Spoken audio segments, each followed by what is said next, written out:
Hello, today I'm going to talk about the programming language XAML, pronounced XAML, the Extensible Application Markup Language from Microsoft, as used in the Windows Presentation Foundation, so that is the .NET Framework's namespace system.windows.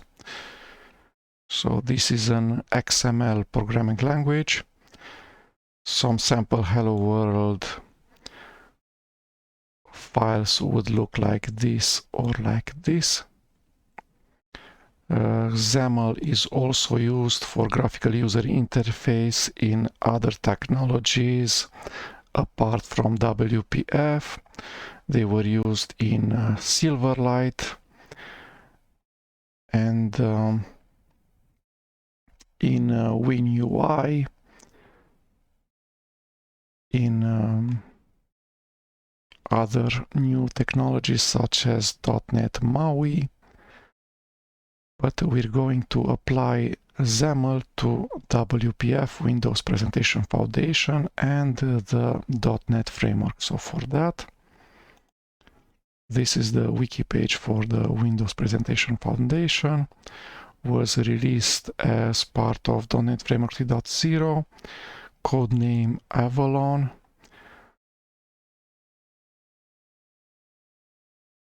Uses rendering on top of the Direct 3D.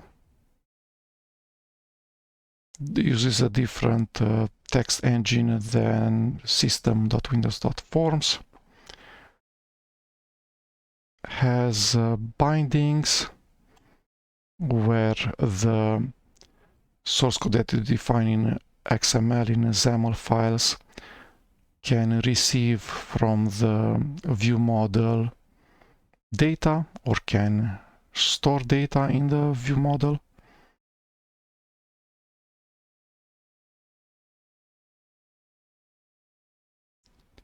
Retained mode graphics, 2D, 3D rendering system. So let's first install Visual Studio in such a way that we can do .NET Framework and WPF. So for that I'm using Microsoft Visual Studio Community 2019. I'll need to select .NET Desktop Development, which means WPF, System Windows Forms, C#, .NET Framework.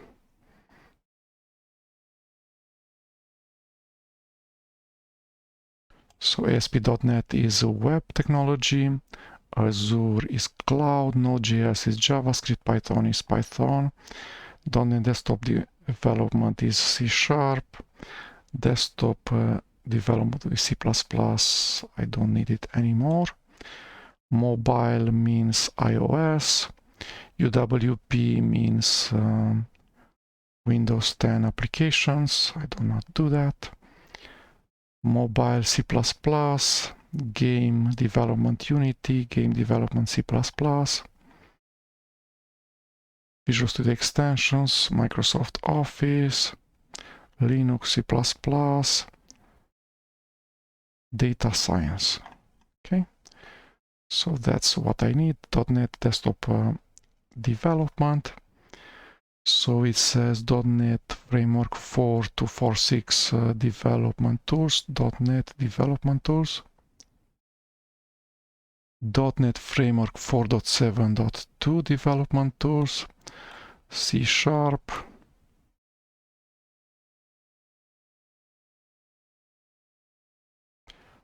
we'll try to use .NET Framework 4.7.2.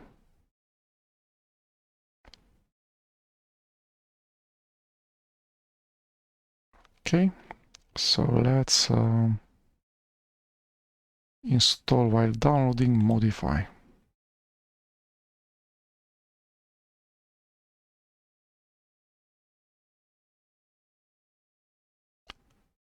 Okay, so it needs to download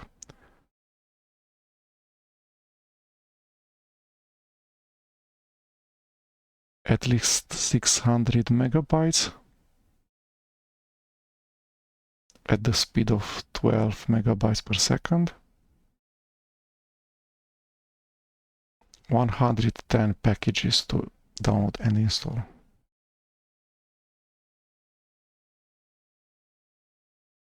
I'll be back in a second. So it says that it finished installing, and I have an update, a micro update from .23 to .24 for Visual Studio Community. I will not install this right now. Okay, so let's start Visual Studio 2019. Thing. Continue without code. File, new project. C#. WPF application .NET framework. So again, I'm not trying to use .NET, which is the successor of .NET Core. I'm trying to use the .NET framework, the thing that stopped at version 4.8. I want to do an application, and I want to use WPF. Next.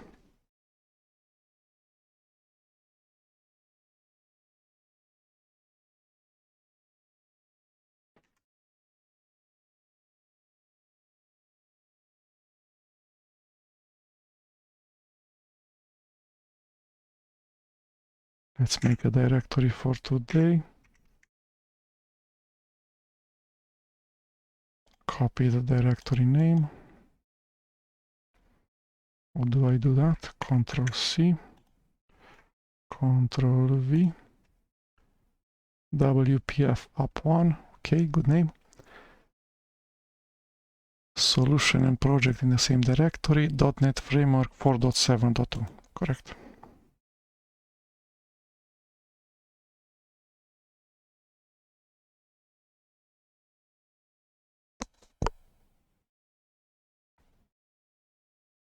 Okay, so let's look at the project that was created using the Visual Studio WPF app.NET Framework wizard.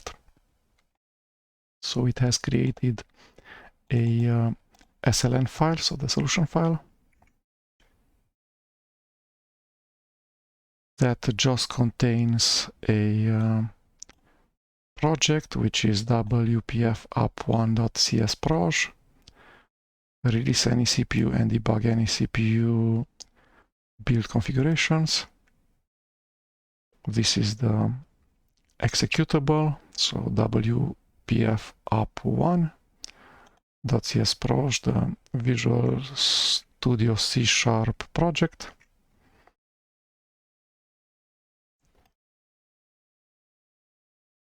Okay, so any CPU debug.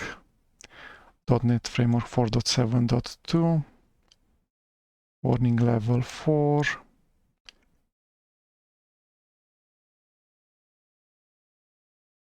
okay, the other build configuration is release any CPU.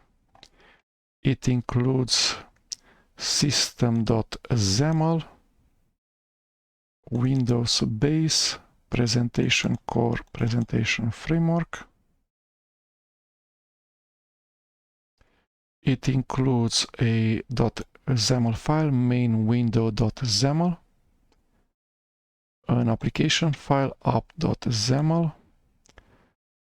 and the CS files associated with the .xaml file. So app.xaml is associated with app.xaml.cs, and main window.xaml is associated with main window.xaml.cs. Then there's the version info block and eventual resources, and an app config, because this is an executable. Okay, let's look at the properties of the project. .NET Framework 4.7.2, assembly name WPF app1. It's a Windows application, so not a console application, not a class library, which is a DLL. This is the version info block, so 1.0.0.0, the file and assembly version, the copyright, product, and the default icon.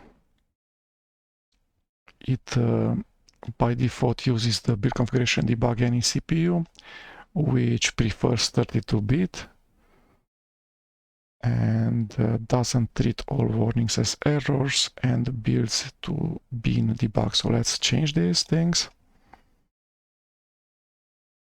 This is the directory where it should build.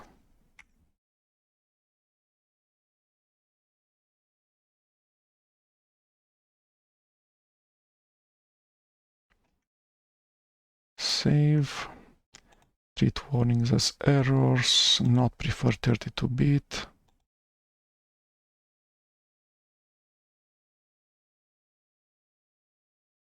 Okay, let's make the same settings for the other build configuration. So output path, treat warnings as error, not prefer. Optimize code, all output path, correct. No additional configurations for the project. Okay. Resources, assembly info, so this is the version info block.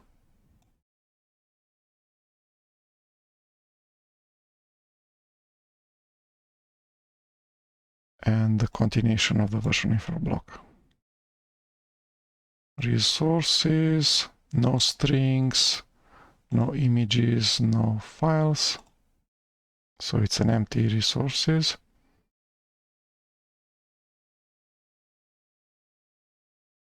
Okay.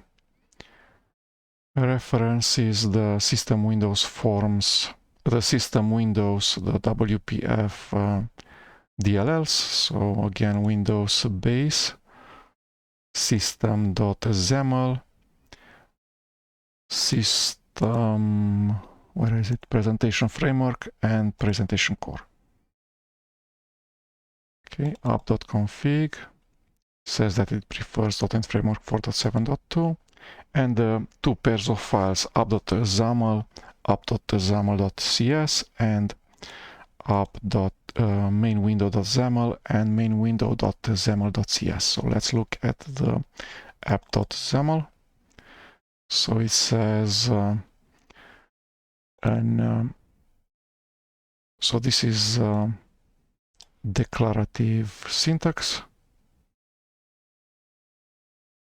So application and resources.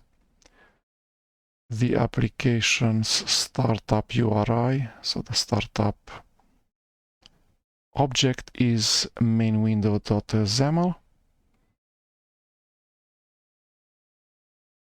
And there's a thing with WPF app1, which is the namespace, and then .app, the name of the class. So let's see it. Namespace WPF app1, and the name of the class is app. Okay. So when the application starts, it creates a new application of type XAML, which then will load mainwindow.xaml, which is this thing, which is of type window and contains inside its body a grid, has a title main window without space, has width and height,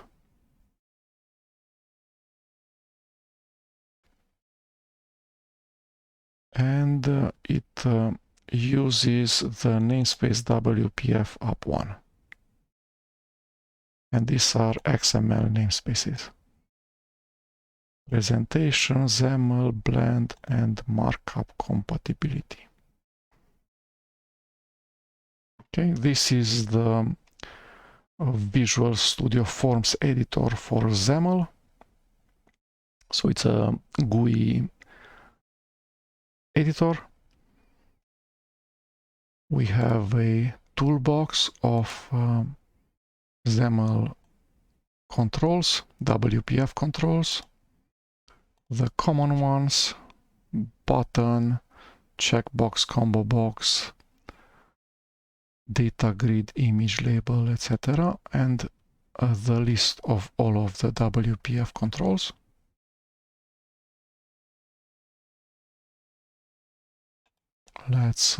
So we have a grid and we can enter two text boxes.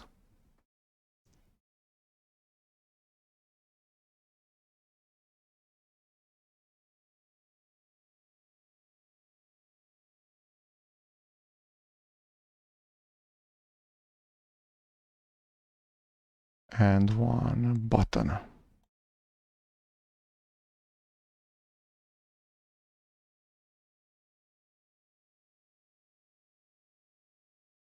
Okay, so let's see an ugly application. I press the start button, it builds, and then it starts the application in the Visual Studio Debugger with hot reload. So I do not need the diagnostic tools, I'm going to close them. Let's go back to where we were.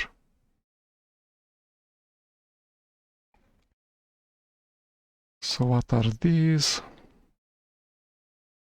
Comment, uncomment. I don't need a text editor.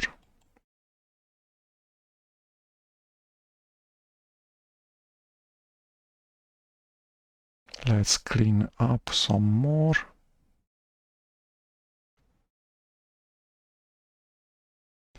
I don't need a new project, open file, save, undo, redo,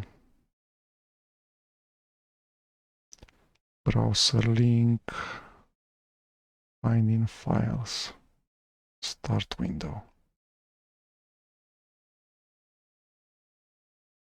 Okay, and in debug I do not need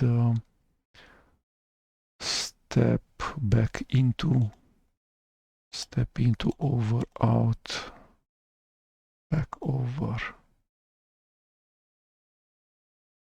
restart.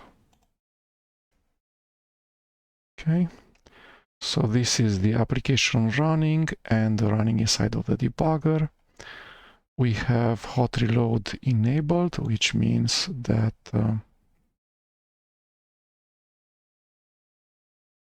we might be able to edit a XAML file and see the changes live. So let's change the text of the button. Ctrl S to save, and the changes inside of Visual Studio menu.xaml file are reflected automatically in the running application.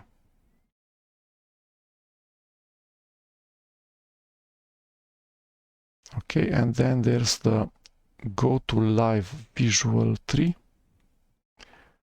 which shows inside Visual Studio the live visual tree. So it says that there's an application WPF app1.exe, which is a process with a process ID 2852. Let's check this.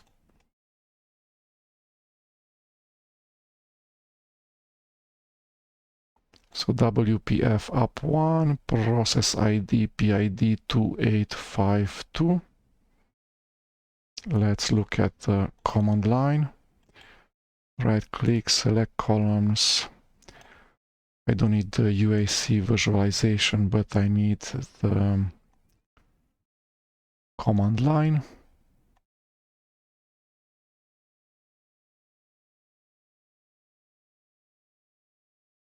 Okay, so it started just with the full path of the executable. So in the solution directory WPF app1, there's a bin directory, and in there there's the executable WPF app1.exe. Let's look there. So this is a solution directory. Inside there's a bin directory with a exe WPF app1 and a config file, which we have seen previously in the form of the file app.config. So it just says that it prefers .NET Framework 4.7.2.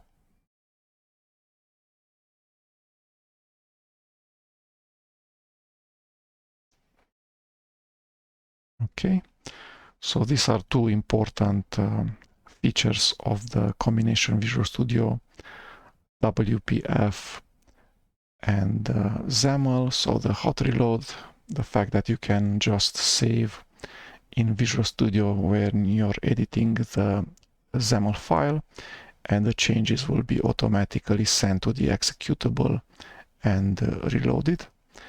And the other one is the live visual tree that you can see, which inside of this XAML file, which is the main window, what are the WPF controls that actually exist in this second. So the WPF controls that exist currently. Okay.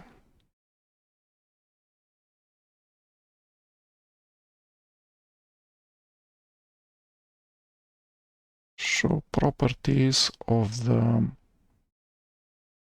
grid view. Back to where we were. Let's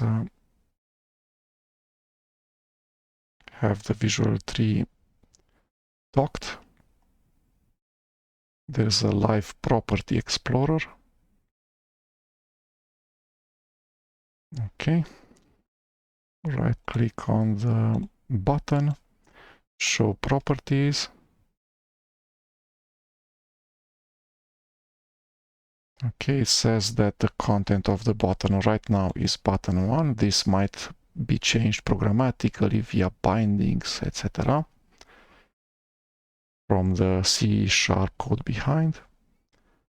It's horizontal align left, which we can see it in here. Let's edit the settings such that we enable line wrap. All languages, word wrap, show the glyph.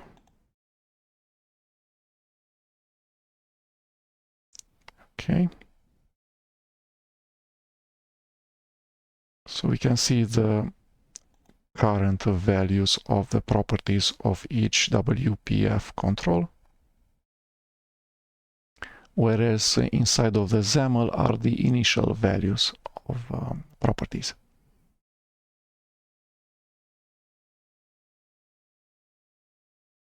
Says in which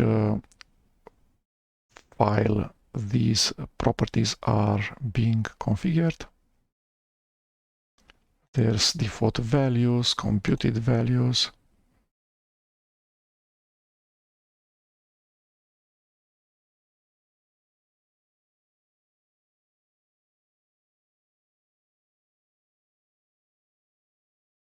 Okay.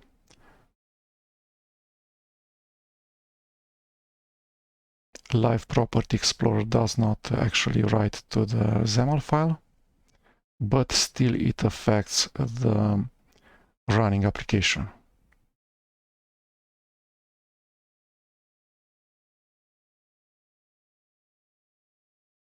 Okay, let's make this button 3.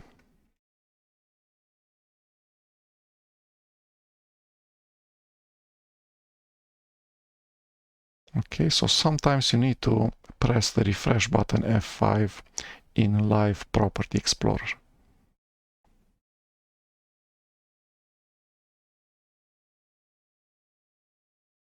Okay, so this is about the support for WPF inside Visual Studio.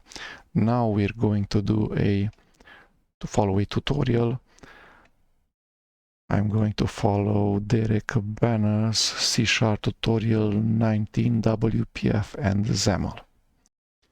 Okay, so let's follow this tutorial. We need to close the solution. We need to go File, New Project.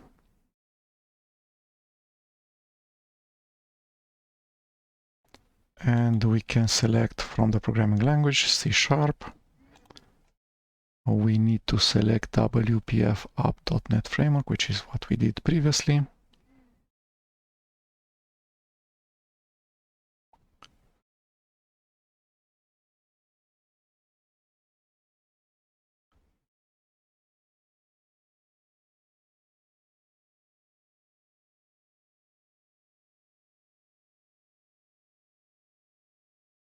WPF app.NET Framework, so it's already available in the recent project templates.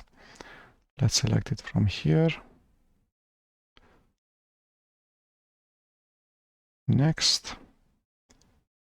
And we should select the name WPF tutorial.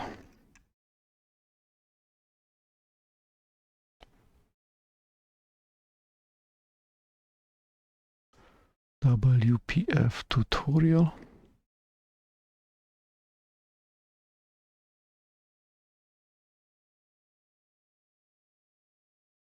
Create.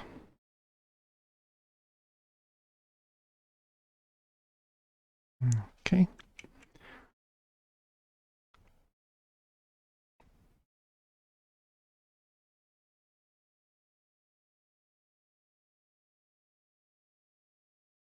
So it goes over what window.xaml file contains. There's the code behind, which is this file, main window.xaml.cs. Contains just the constructor of the class. The class is partial. And it calls initialize component.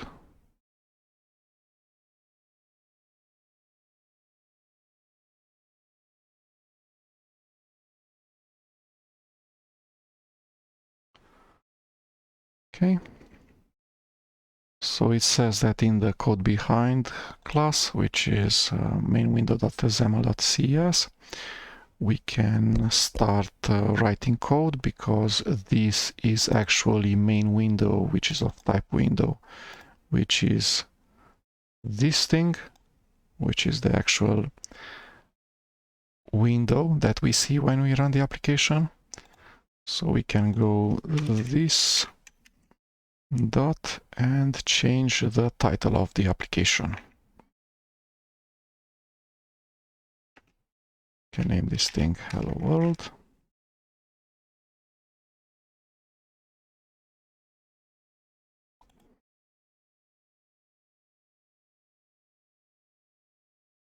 Okay, let's make fonts a bit bigger.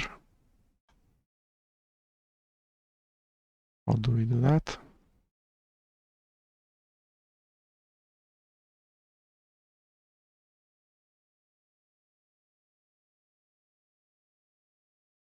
Console as 10, let's make this thing console as 11. Okay, so the entire object of type window named of type main window is available using the variable this. So we have we cannot resize this pop-up, which is strange. We have properties, events, so properties such as width, window state. We can make it, I don't know, maximized.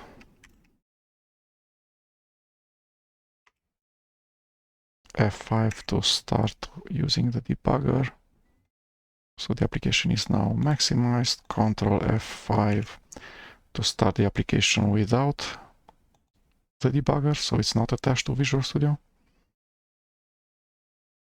Okay. Windows startup location.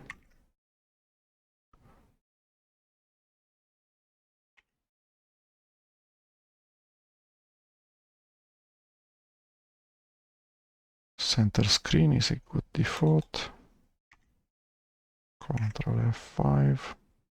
So it's not maximized anymore, but it's centered to the current monitor.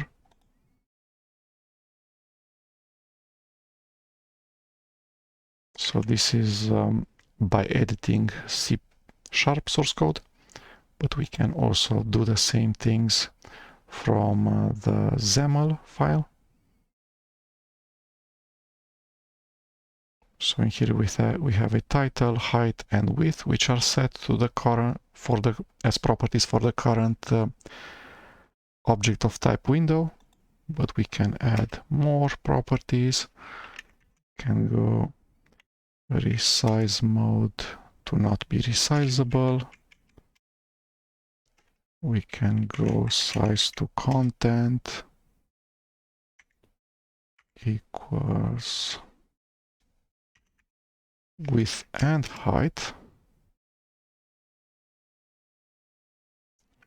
We can go topmost false. You can autocomplete using the tab key. Windows state normal.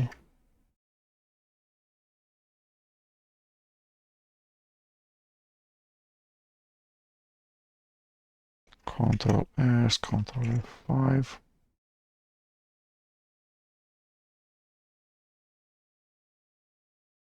Really tiny window.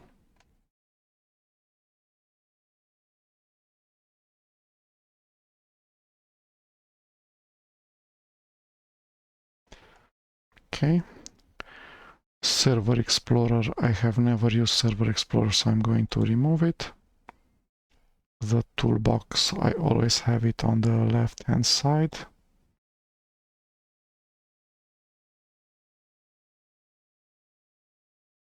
I have never used git changes. I have never used diagnostic tools.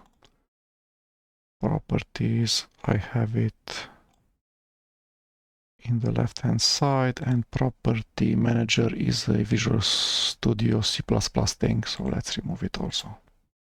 Solution Explorer, Class Explorer, Toolbox, Properties looks okay. Okay, and now it says that we should create a new solution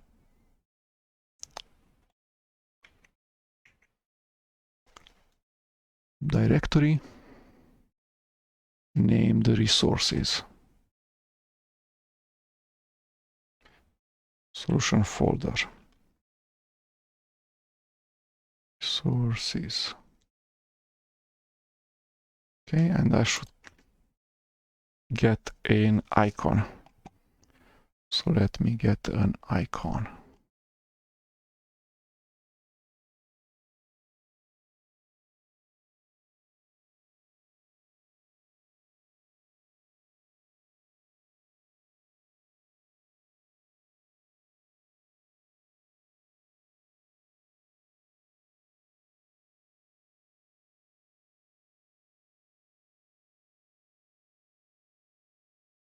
Save image as. Let's save it in the directory where the resources is, which does not exist yet.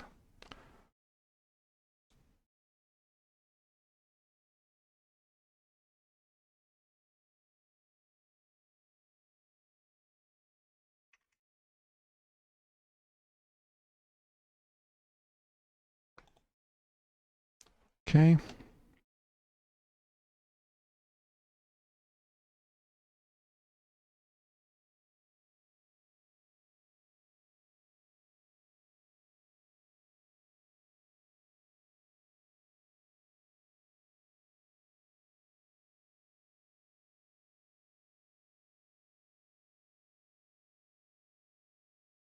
So it pastes an icon in resources favicon.eco.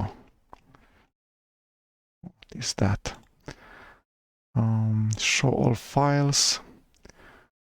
Let's create a resources directory in here.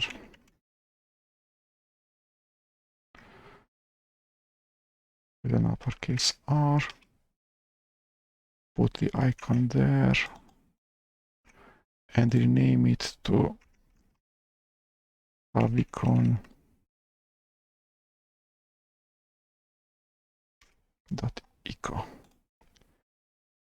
Okay.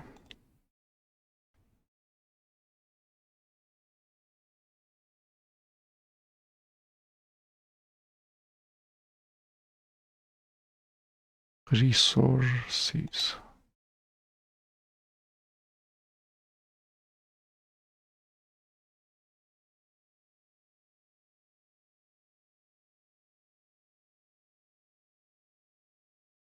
Show all files.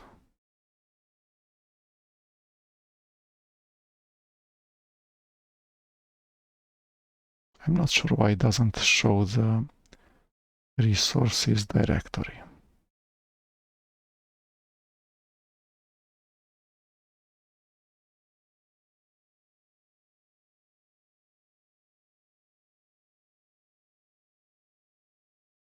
Refresh, man, refresh.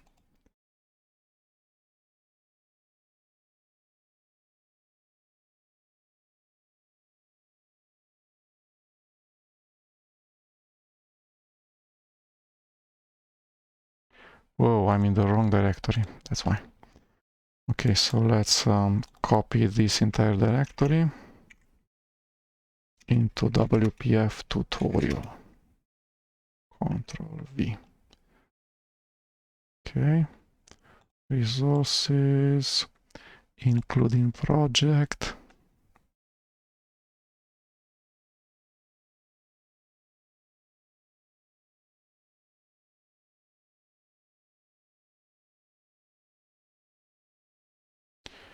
And now it goes at the XAML file and does something interesting, which I'm not sure why it works.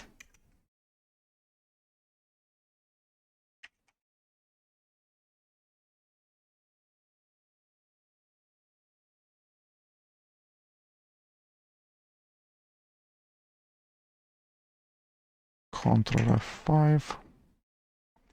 And the icon of the main window of this application is the Wikipedia fav icon, which has rounded corners.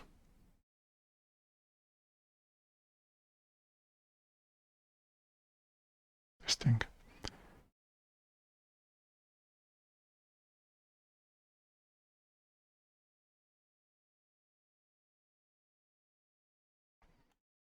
Okay.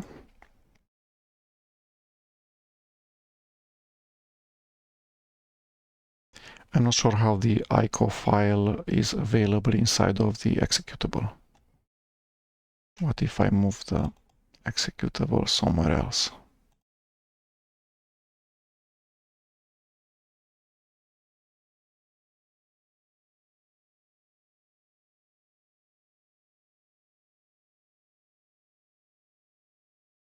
It still has the correct icon.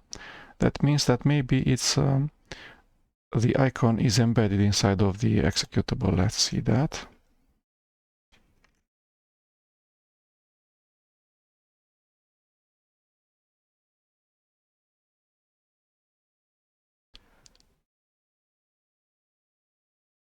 So there's the info, version info block. This is the elevation manifest.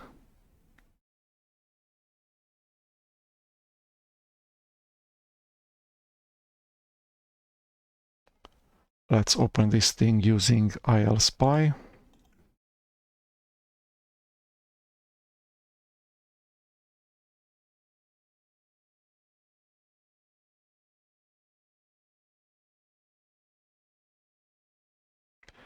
ILSpy releases.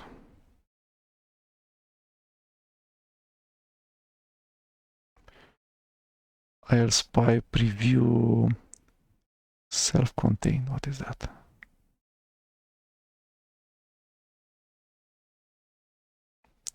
This thing.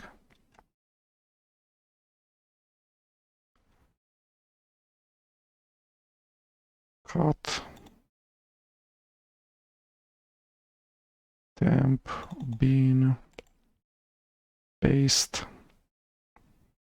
7-zip extract.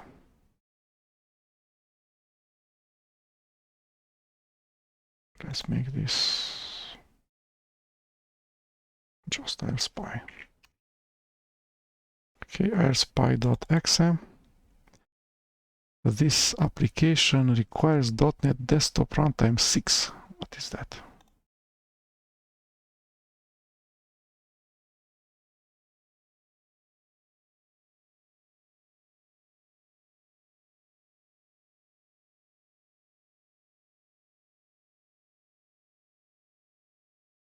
Cut.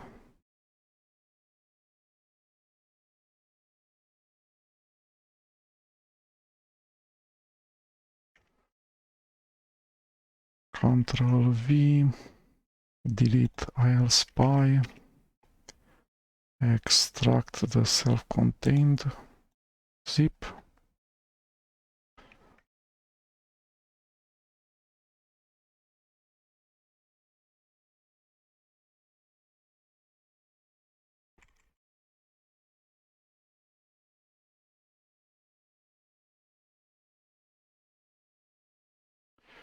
Okay, so this is aeelspy. Control A, where are you? Delete.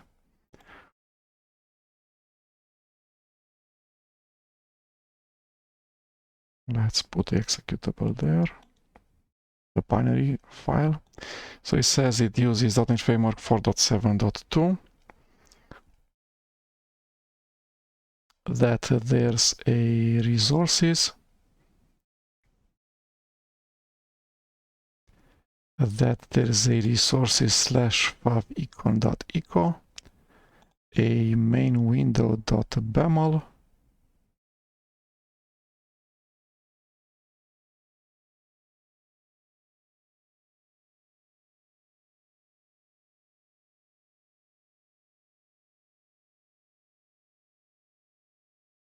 Nothing in the resources and settings.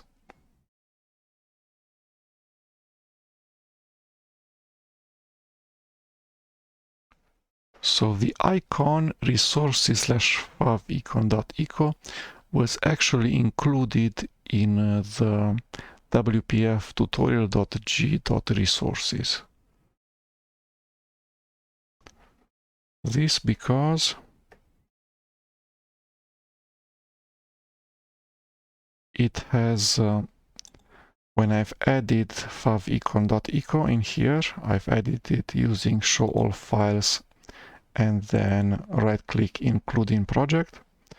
When it has included the file, it saw that the extension is .ico, and it has configured this file to have build action resource.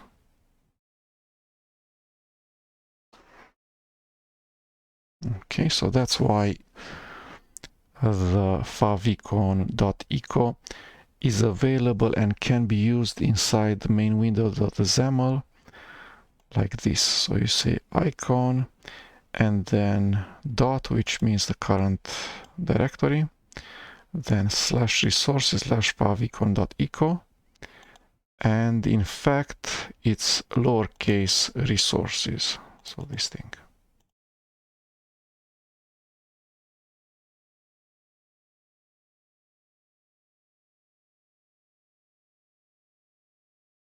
Okay, so let's back put uppercase R.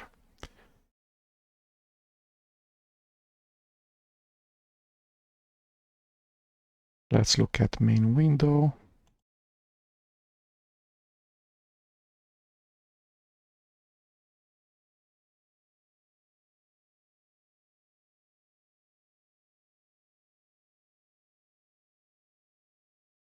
So main window.xaml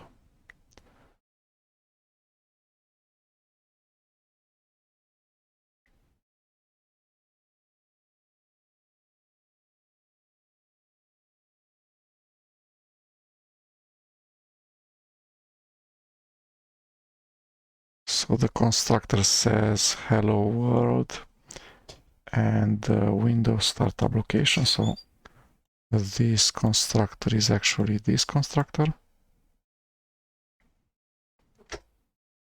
Okay, and then the rest of the class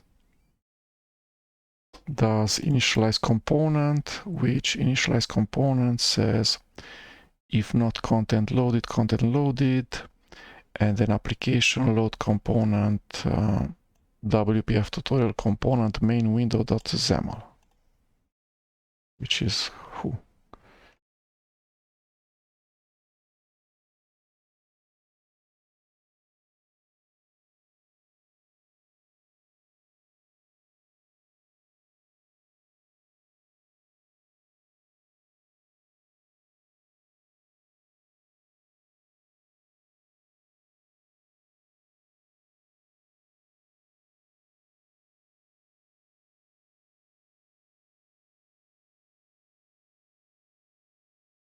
So in here, this main window.baml is actually my XAML. So it says Windows state normal, this thing says icon resources favicon.eco, topmost false, etc. So we can see that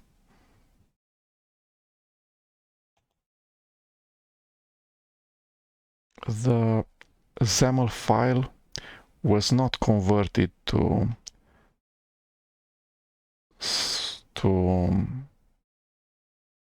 a million .NET classes. In fact, it's kept as is, as a resource, and then there's an engine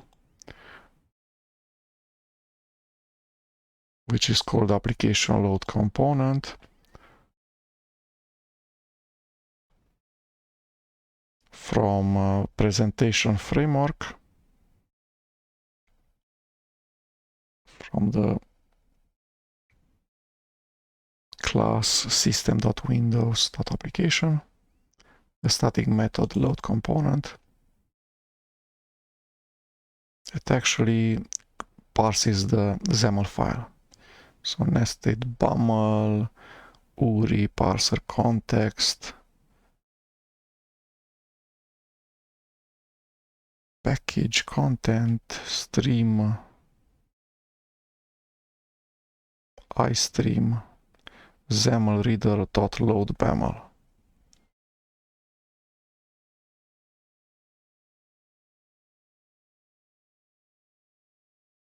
Okay. So the XAML continues to exist as a resource. There is no compilation step that takes the XAML and walks the XAML file and creates a .NET framework class with a very strange name of type window, and then one with type grid, and then it does all of this this.title, this.height, this.width, this.resize mode, this.resize to content, etc.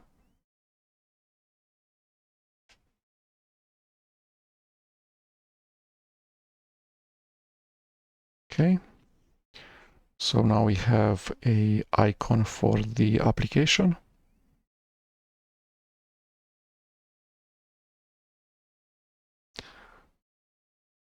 We can also implement inside XAML events for the main window. So it does mouse move.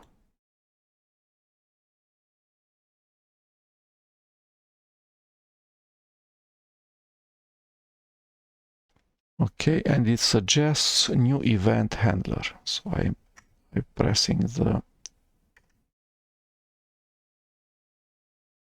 tab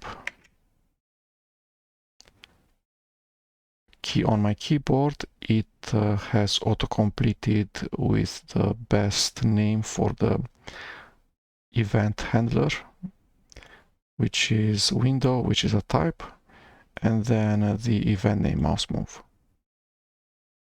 And inside of the code behind main window.xaml.cs file, it has created an empty event handler private method with the correct sender and the correct event args.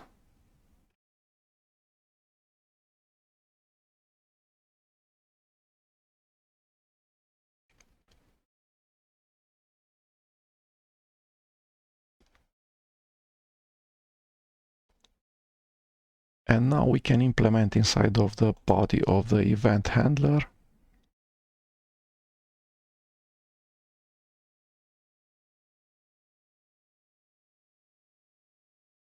for instance, we can put inside the window title the coordinates of the mouse position.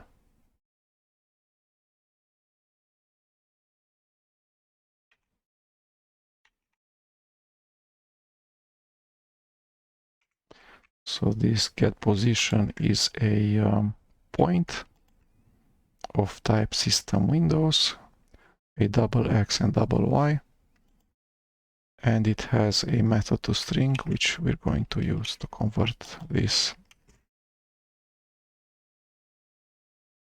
Control W does not work. I want Control W to close the current tab in the editor, so let's do that.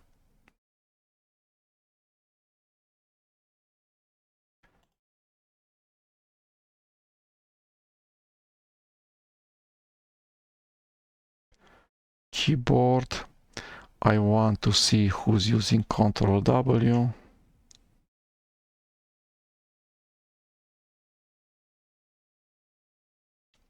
WC accelerator editor edit next key typed. I do not want that. And edit select current word. None of that. Next key typed.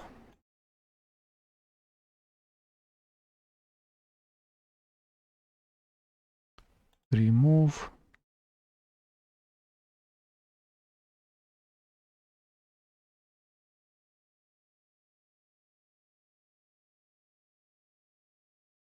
Control W. Select current word.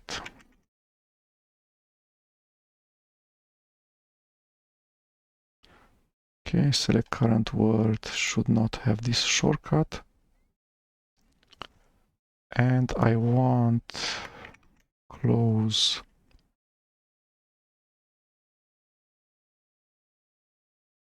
which of the closes? Window close, file close,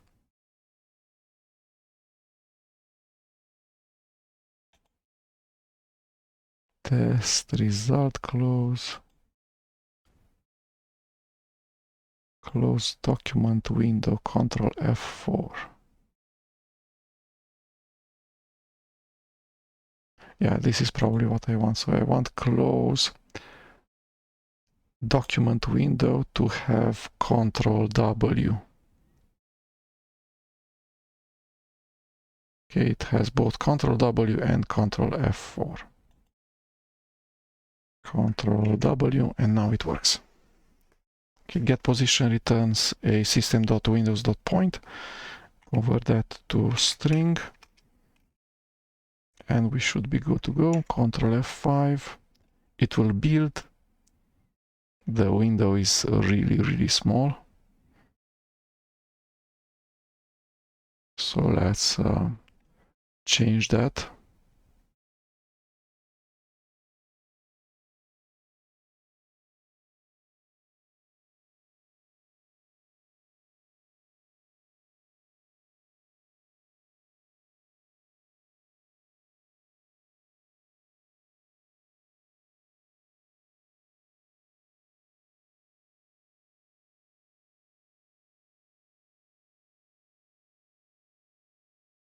Okay, and now the coordinates of the mouse inside of the window.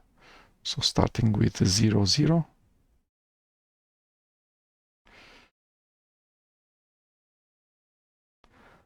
And going to the size, which is 800 by 450.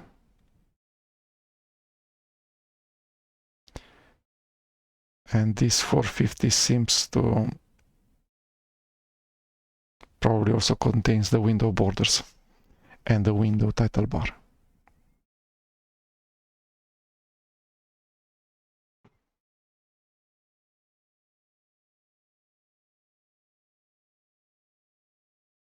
Okay.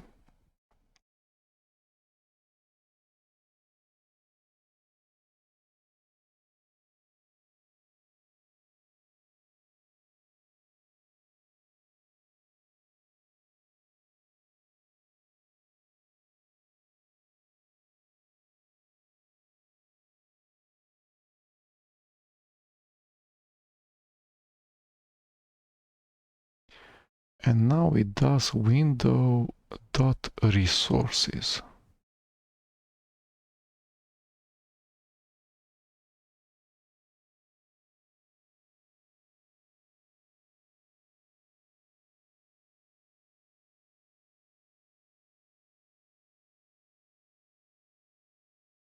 Okay, let's do window.resources. I have never done such a thing before.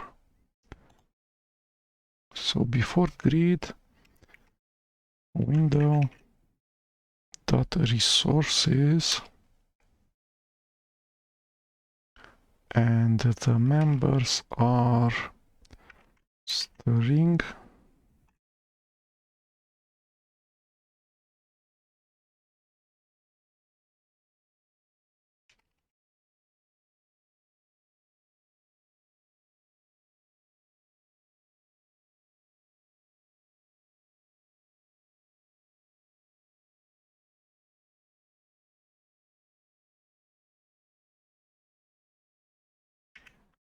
x colon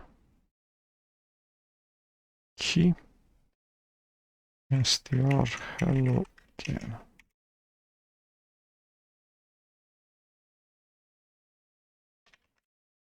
Hello again. Control S. Okay.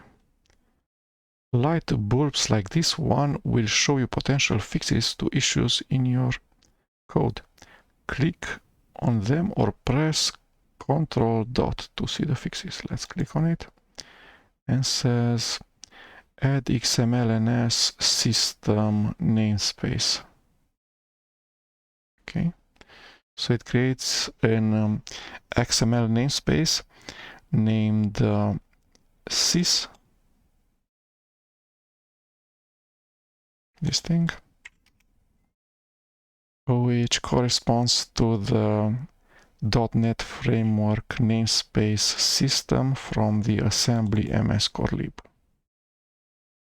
So from this namespace, from MS core lib assembly, from namespace system, it uses the class system.string.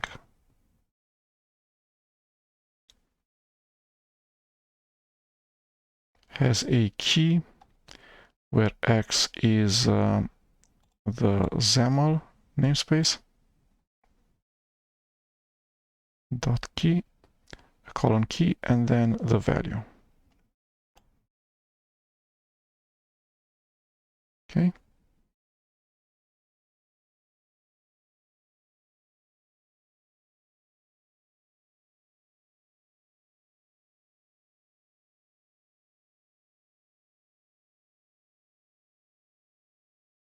And then it replaces the grid with another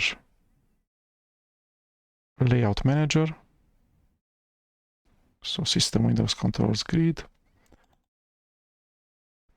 with stack panel.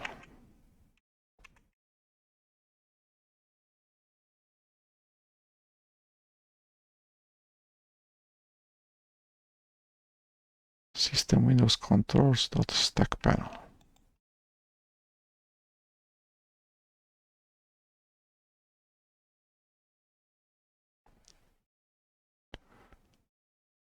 So a stack panel arranges child elements into a single line that could be either horizontal or vertical. So this is similar to a VBox or an HBox from GTK, from FXML in JavaFX, etc.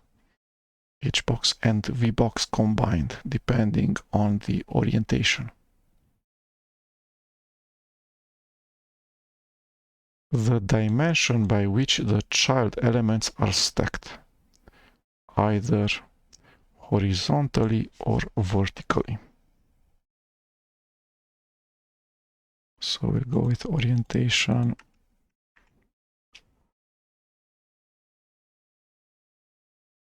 Who knows which? Vertical.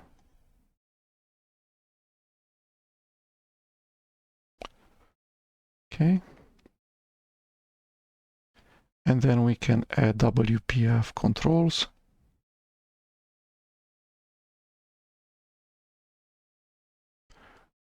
Let's start with a text block.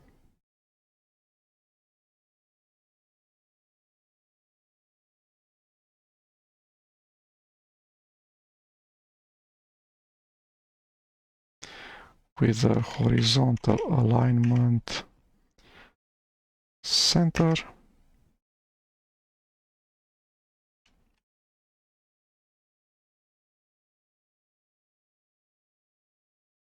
Okay. Let's look at the properties. So it's a text block, does not have a name, has a type text block, has horizontal alignment, which is where? Horizontal alignment center and vertical alignment stretch.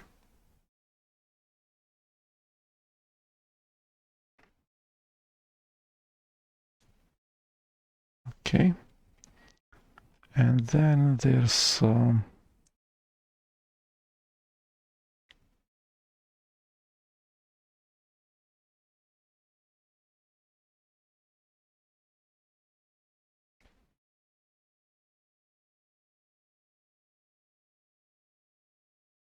indents,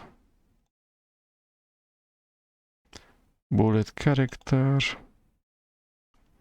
height, spacing, alignment,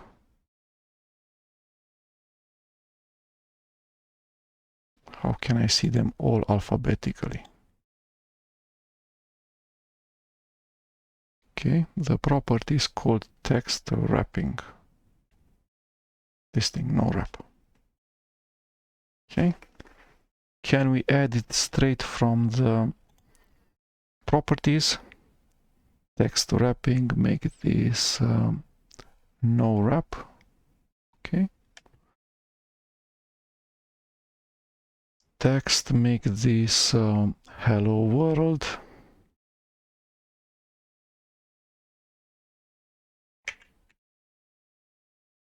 Control S to save. Okay. Vertical alignment top. Vertical alignment top. Control S.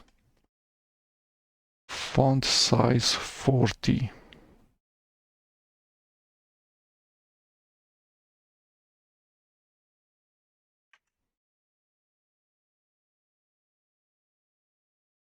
Okay, so text block horizontal alignment center, text wrapping no wrap, text hello world vertical alignment top, font size 40. Okay, and then a second text block where the text is from the resources.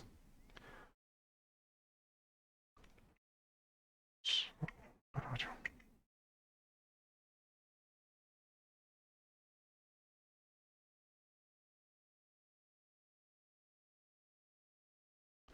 static resource str hello again, and the rest I'll do in the XAML editor, not using the properties editor. So it goes font size 40, horizontal alignment, I pressed H and A, which are the uppercase letters in horizontal alignment. So uppercase H, uppercase A, I went H, A, press tab, and I go center with the default. So I press the tab key to select the default value from the combo box, from the pop-up.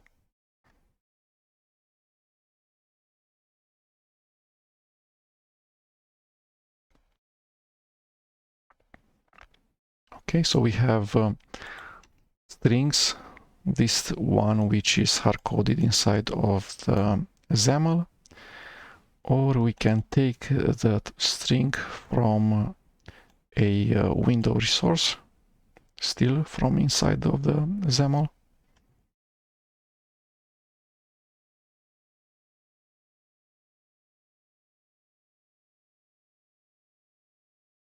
Okay, and now we use another way of adding controls to the forms editor, which is via the toolbox, common WPF controls, button. Let's double click on the button. Okay, so we did what it should have done, which is add a button with a label.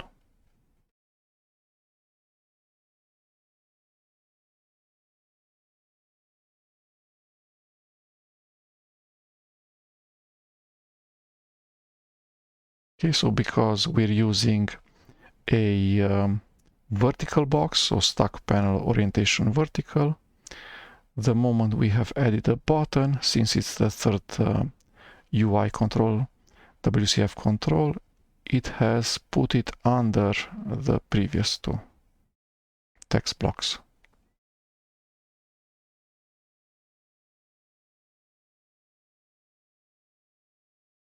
Okay, now it says that we should add a new window resources of type style.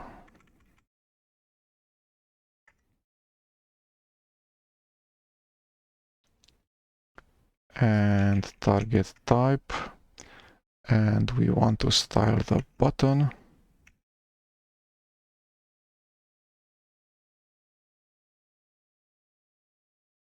And let's style the button using setters for property for the various properties. So let's start with margin. Value is 1.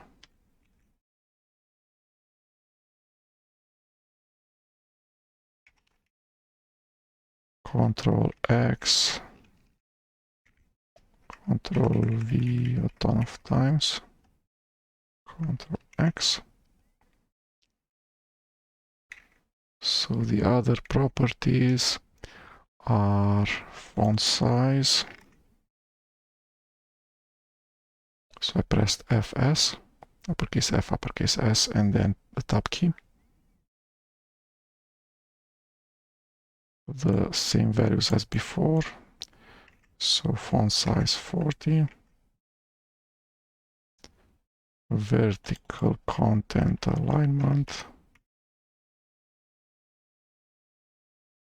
Center.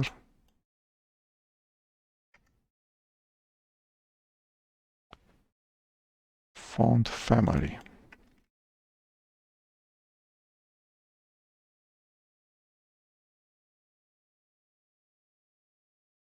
Consolas. The same font that we use in the Visual Studio editor.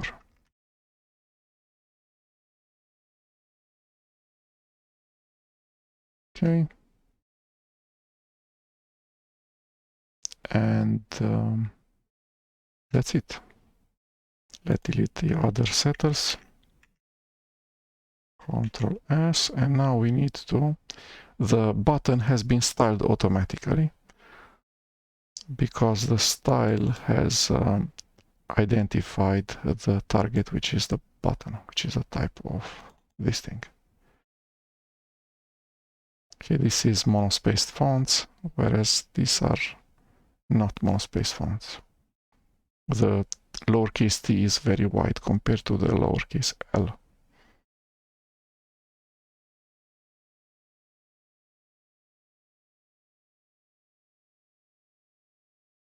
Okay.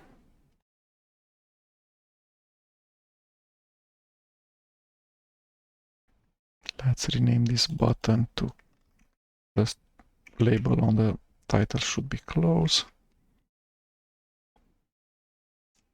And we will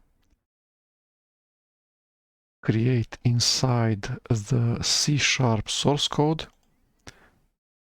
a twin for this XAML line.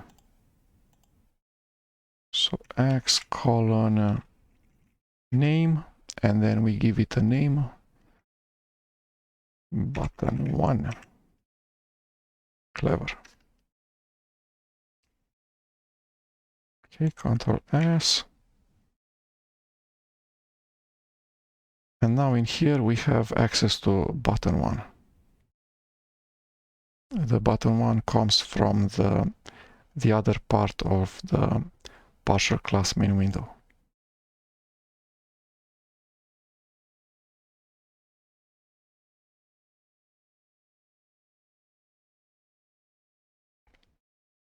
Okay, let's put more properties on the button.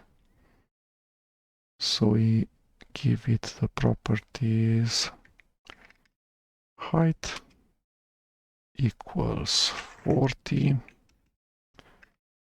width equals 90, and horizontal alignment equals center. So vertical content alignment was already center from the style, and now we have set the property to the button, the horizontal alignment, to be center. Okay, this is close window. Ctrl S. The width is way too small for the word, and also the height is not enough. Part of the C is missing in the lower part. So let's make this font height, this button height 60, and the width 250. Not enough. We need to make this 300. Ctrl S. Okay, and we're going to also implement the on-click event. Button one click. Correct. Save all to save the main window.xaml.cs where it added the empty event handler method.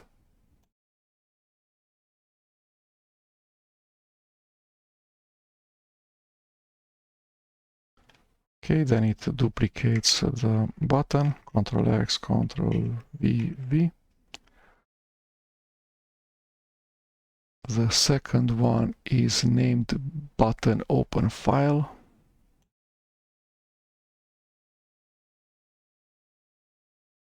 Ctrl S.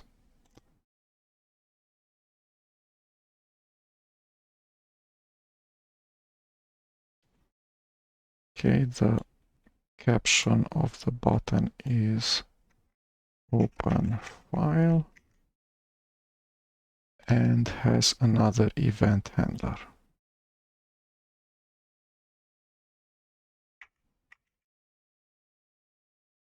new event handler, button open file, click correct.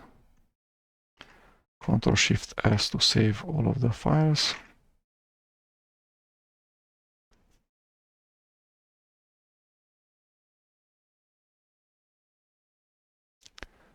And another button to save file.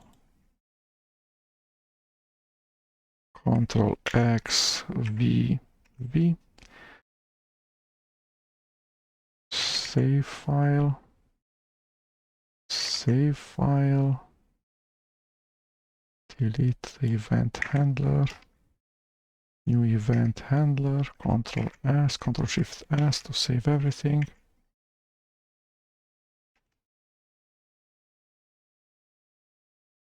And now we implement the event handlers. We start with button one click. How do we navigate here? Go to definition. We show a message box.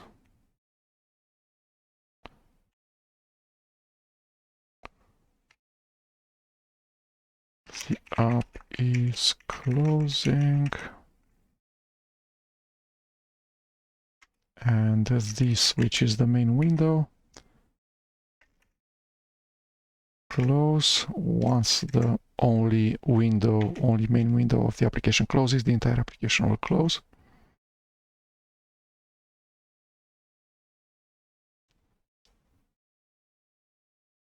Okay, the other event handlers.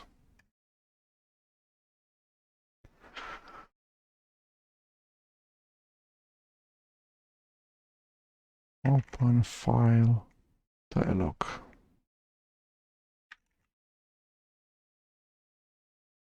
Control dot. Using Microsoft Windows 32.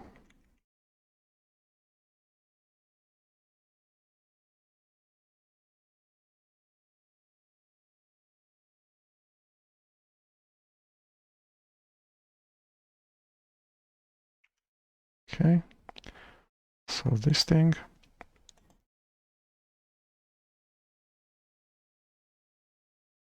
Let's go to definition. It's a sealed class common dialog box that allows a user to specify a file name for one or more files to open.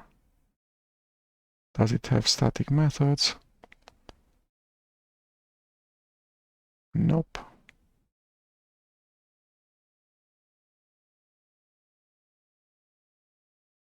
So we need to instantiate it if it doesn't have any static methods. So Ctrl C var Ctrl V equals new Ctrl V. Lowercase o.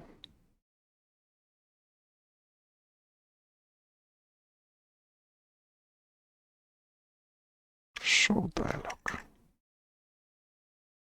which is from the parent, from common dialog. Ctrl Shift S.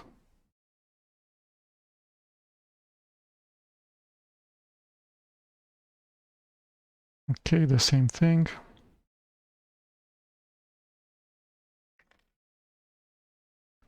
Save file dialog. Var Ctrl V equals new.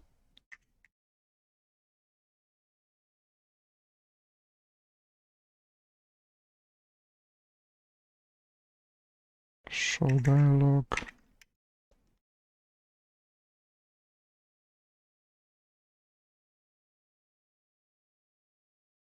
Ctrl S, Ctrl F5. So open file dialog, save file dialog.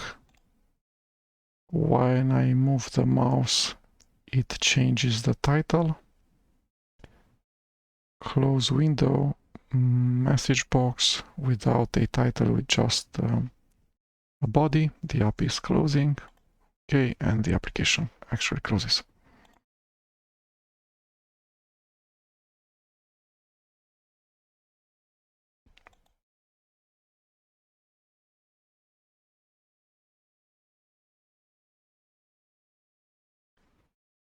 Okay, it has automatically added the using.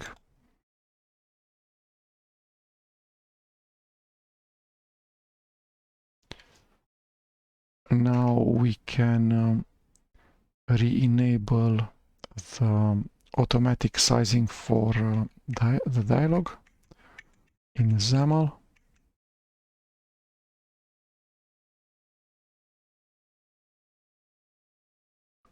So that's main window XAML. And in here, size to content equals width and height. Control S, Control F5, and now the window is really small.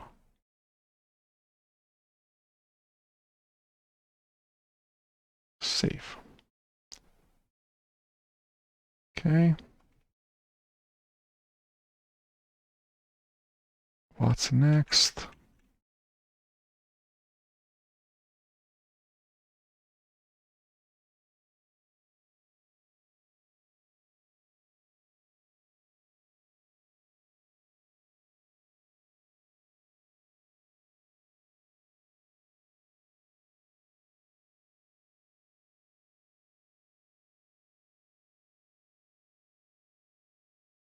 Okay.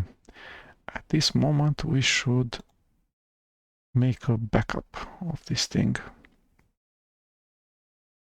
So WPF tutorial. Let's close Visual Studio. Let's actually clean up first.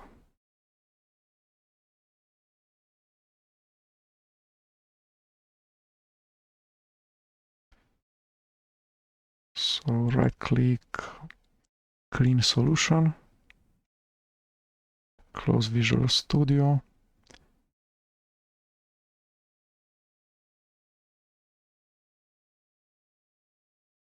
So the bin directory is empty, the ops directory is full. We can create a backup. So right click, you can go send to compressed zip folder if you don't have 7-zip installed, but you should definitely install 7-zip if you're on a Windows machine. So add to archive. Let's rename this thing. After to file dialogs. So this is the Git for the poor man's version of Git. Okay, let's open the solution again. By double clicking on the solution, Visual Studio 2019 starts with the solution open. And now it says that I should go to the stack panel and delete everything. Let's look at the main window XAML.cs. So it has some methods that have 0 references.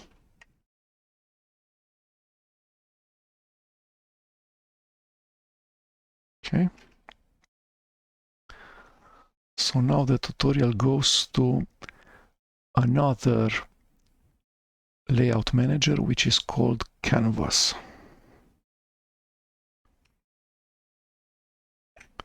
Canvas, background, a color, gray, and size.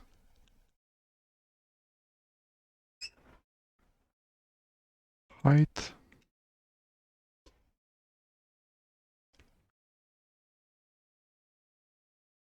$350 and width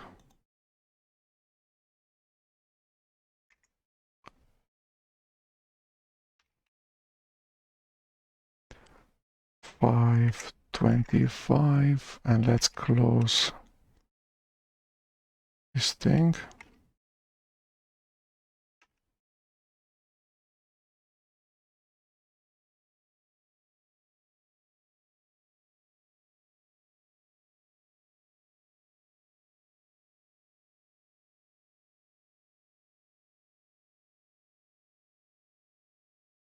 Okay.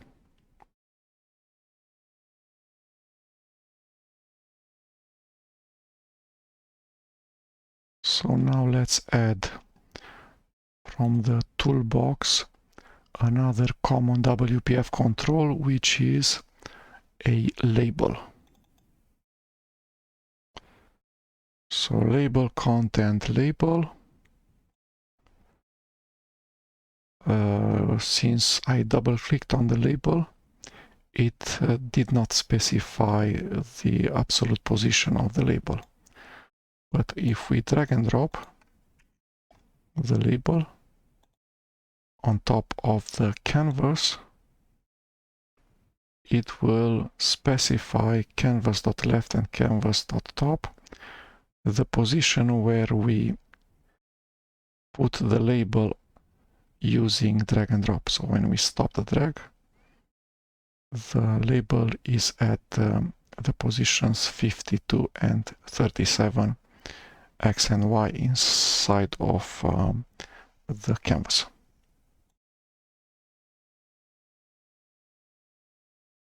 Okay, so let's make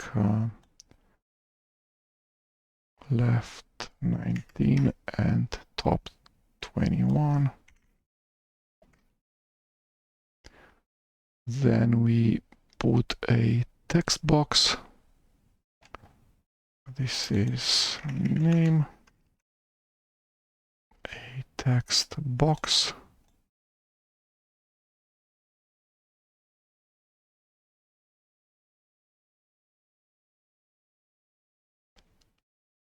So height is 23, which is the default. Canvas left is 82. Canvas top is 24 with 120. Text wrapping is a wrap. Okay, the text is enter name.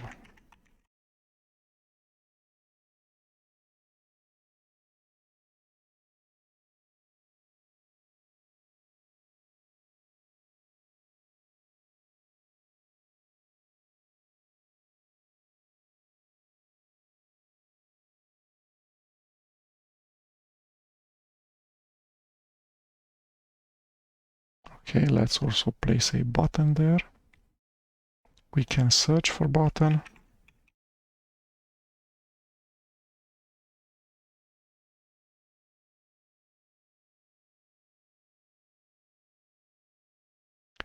The button automatically inherits the style for buttons.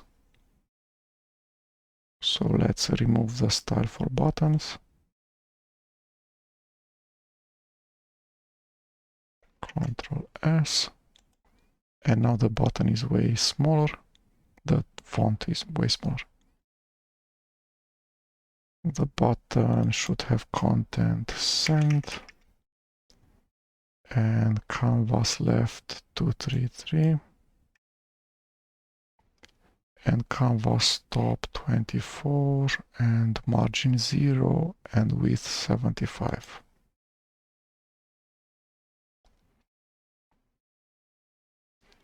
Let's implement the invent of the button.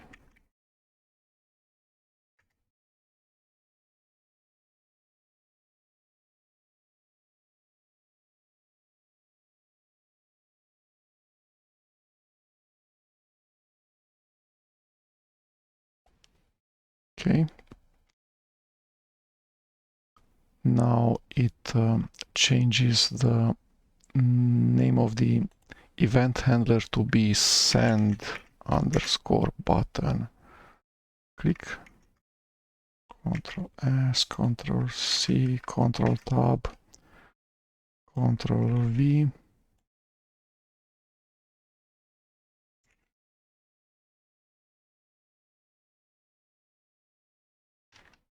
Okay. We need a member variable, string user's name is empty. We don't usually use the empty string, we usually use string.empty.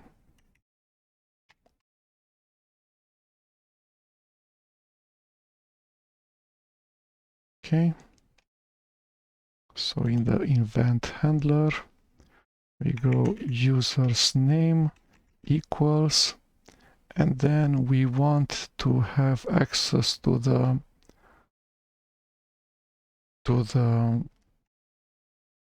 XAML control, this enter name, which contains the name of the user.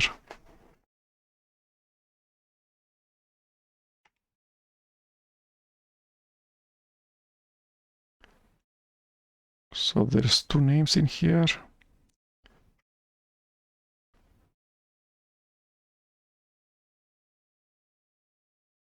Control S. Let's see what this thing is.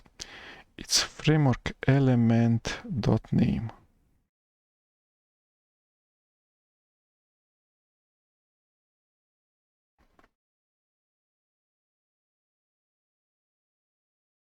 Go to definition. So it's string property name of framework element, which is from system.windows, which is from WCF, presentation framework assembly.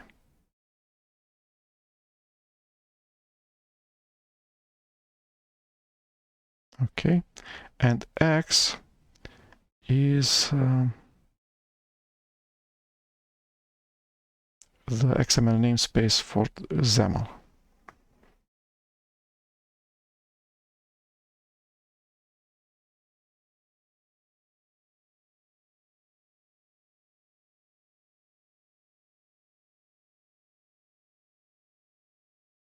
The property name is set more than once.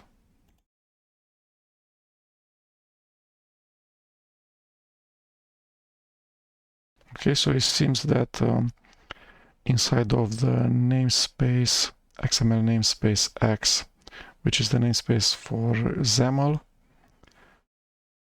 name is the same thing as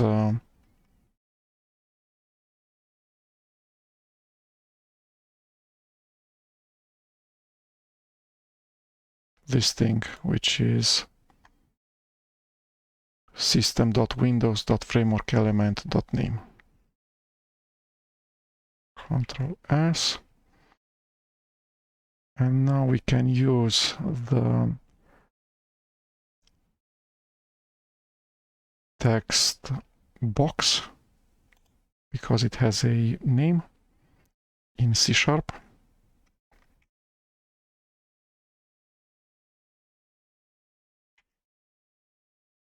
Text.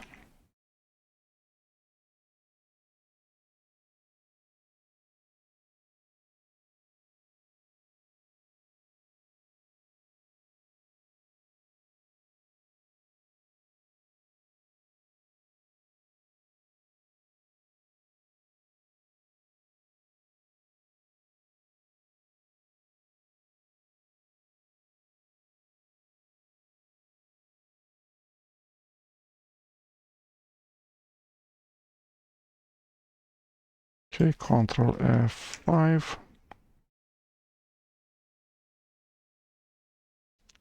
Hello, enter name.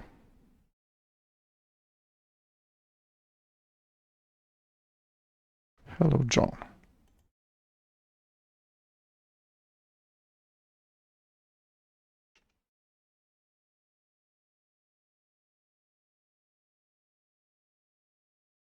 Okay. Control X, let's save and make a new backup. Solution Explorer, right click on the solution, clean solution, close Visual Studio, WPF tutorial, right click on it, 7-zip, add to zip, Shift F6, After canvas, let's open the SLN again. And now instead of a canvas, we're going to use another layout manager, which is called wrap panel.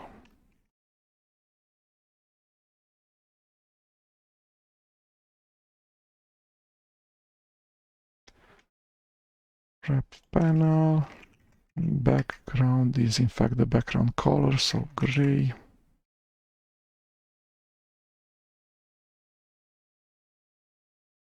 Orientation, horizontal. Let's see what wrap panel is. Right click on it, go to definition.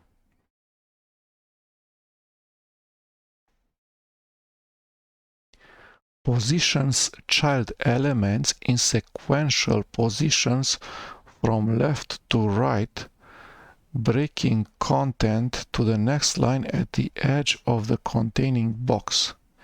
Subsequent ordering happens sequentially from top to bottom or from right to left, depending on the value of orientation property, which orientation is horizontal.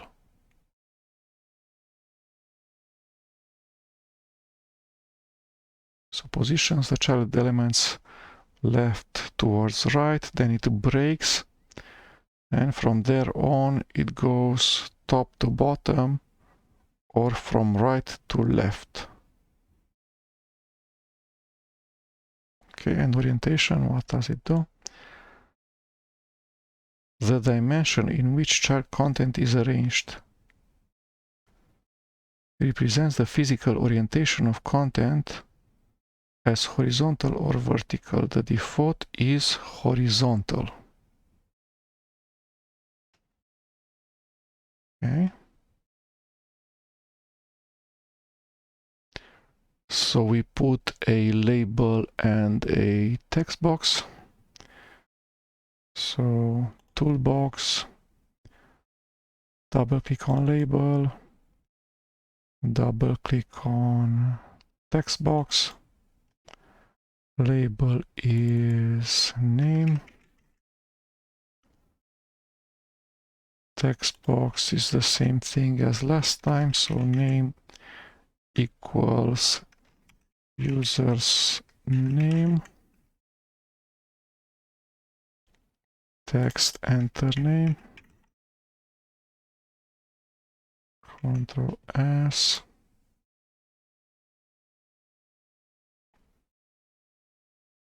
With 150.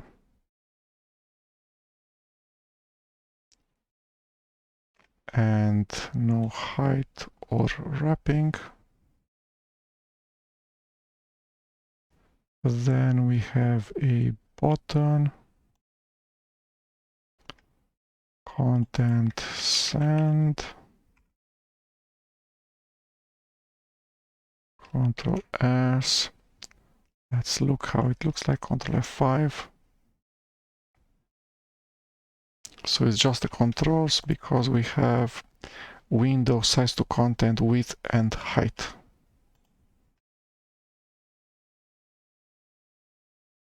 Okay, the events are not bound yet.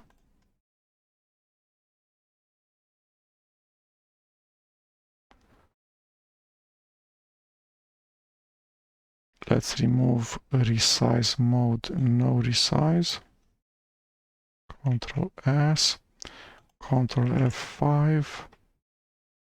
And now let's see how this reflowing of the content works.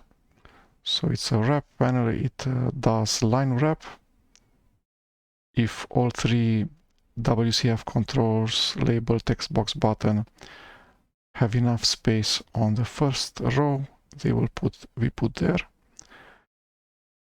If not, they will continue on the next line. So now we have two controls on the first row, the first ones, and the third one on the second row. Each control on its own row.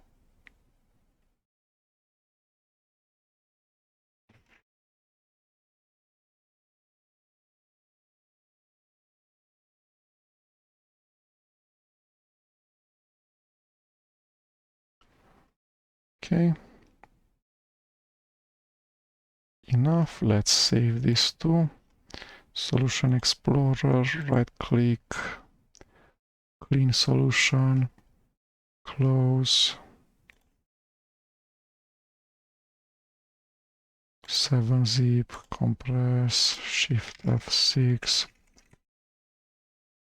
It was wrap.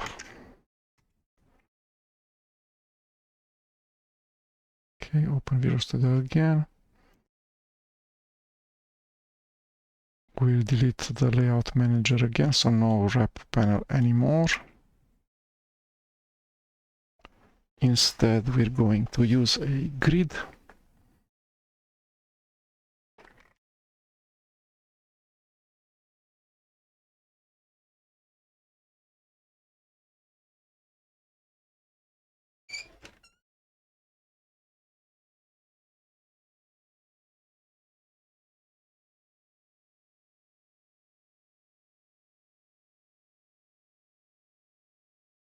Okay, and the grid has columns and rows and cells. So let's define the rows.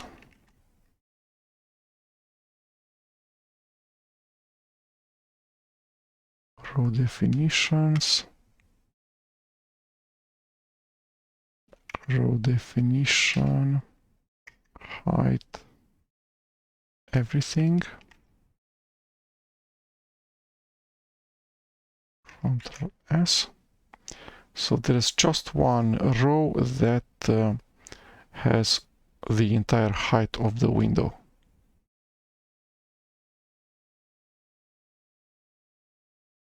Okay, let's do more rows. Ctrl X, V.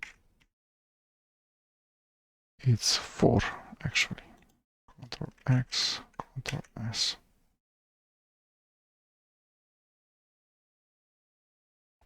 Okay, so 4 rows, each taking equal sizes, equal amounts of the parents, which is the window height.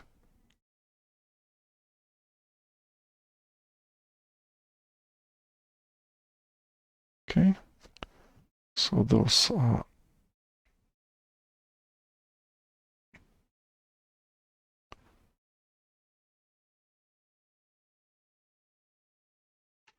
the rows are 6, and then there's also columns.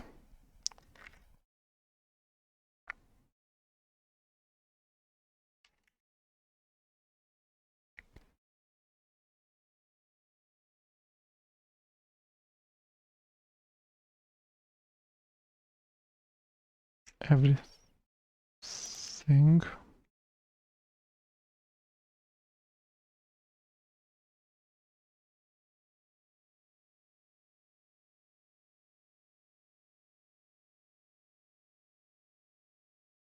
Okay, and Ctrl X, VV, all times Ctrl S. So grid column definitions, column definition with everything. So now we have a table that contains cells of equal size, 4 columns, and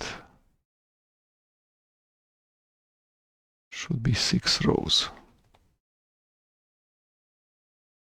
Ctrl X, VV, Ctrl S. Okay, and now we can put controls, WCF controls, either in one cell or in more than one cell. Let's put a text block. So toolbox, text block, TB, double click, and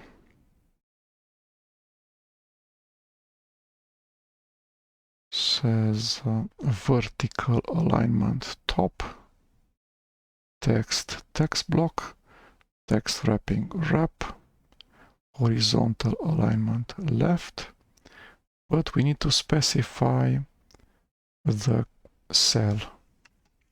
So we go grid,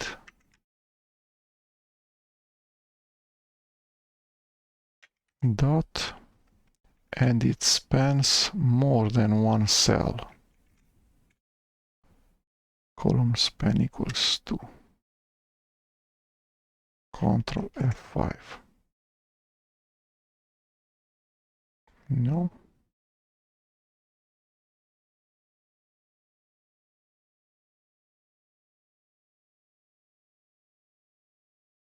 Let's delete the not needed event handlers implementations.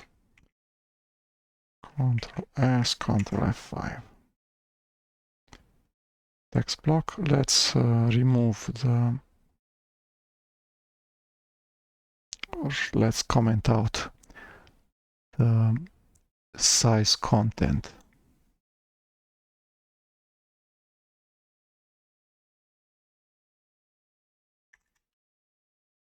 Control S, Control F5. Okay, so this is a text block. We cannot see the rest of the cells because they don't have WPF controls inside. Okay, so grid column span 2. And let's put more properties. Height 23. And width 120.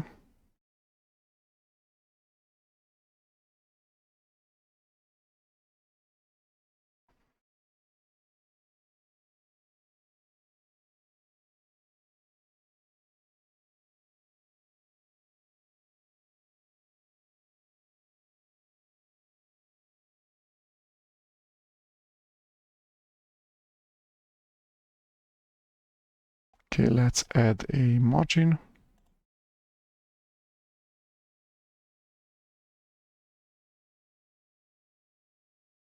"46, 24, 0 and 0. So you can see how the text block will end here at the separator between the second column and the third, and end here at the separator between the first row and the second row, and start at X and Y 0 and 0. Control F5.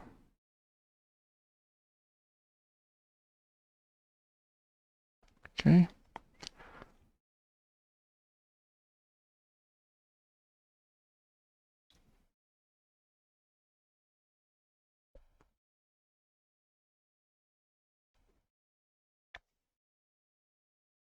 We can specify on which grid row it should exist. 0 is default. Can use more than 2 columns.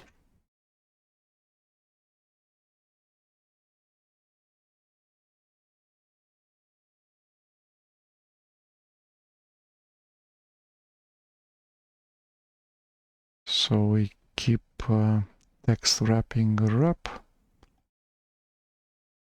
and margin 2 and 5.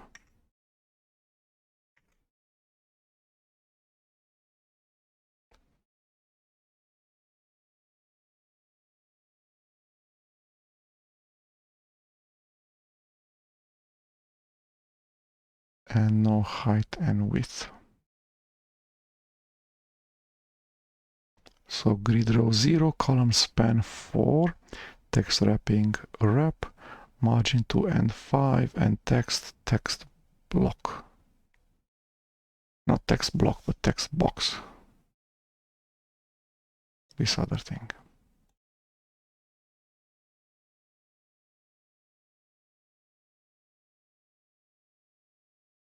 Control F5.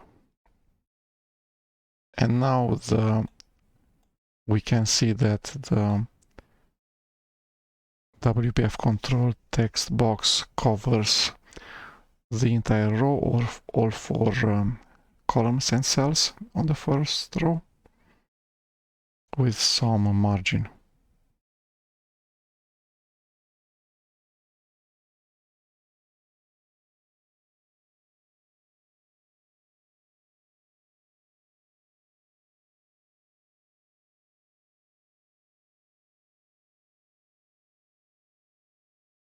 Let's add a button.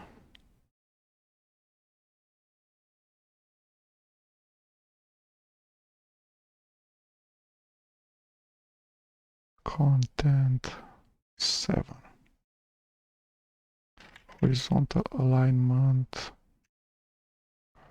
left.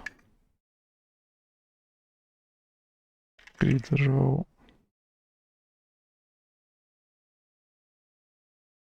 1.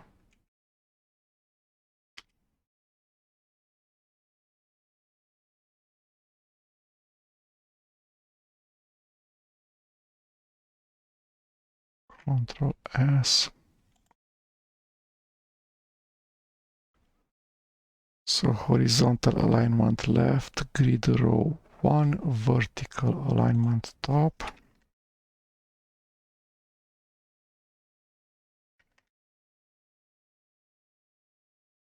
And width 130.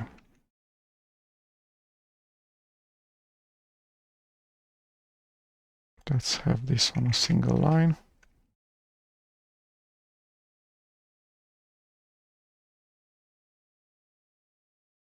Height 50.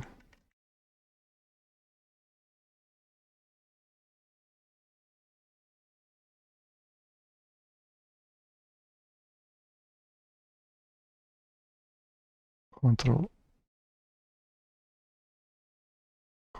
S. Let's make this. Let's stop. So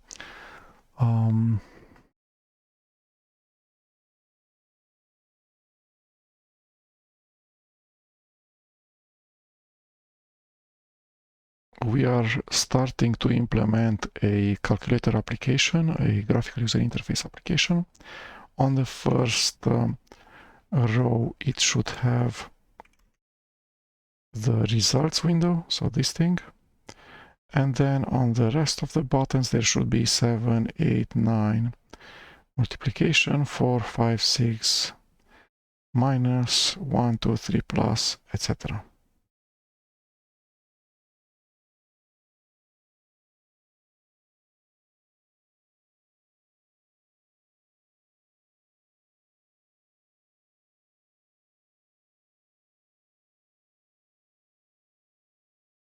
Control S and Control F5. Let's see how it looks like.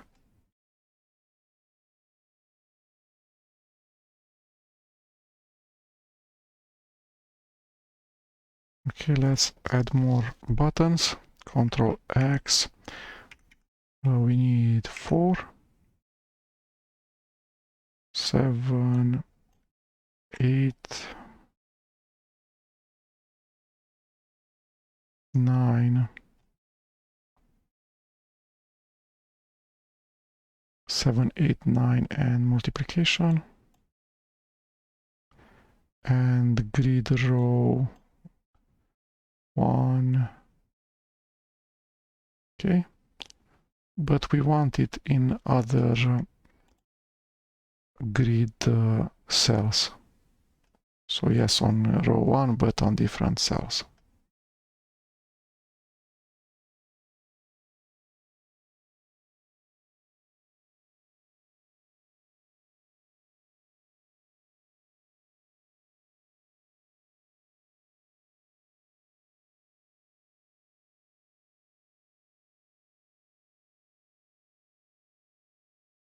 Okay, so the first one will leave it where it is.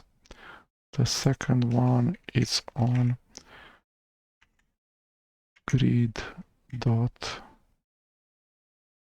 column. The first one was on grid column 0, which is the first one. Now on grid column 1.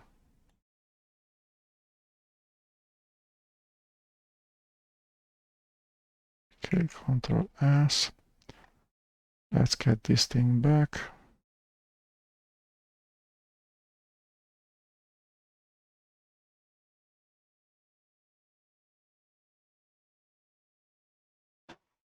Okay. So let's do more. Column 1, 2, and 3.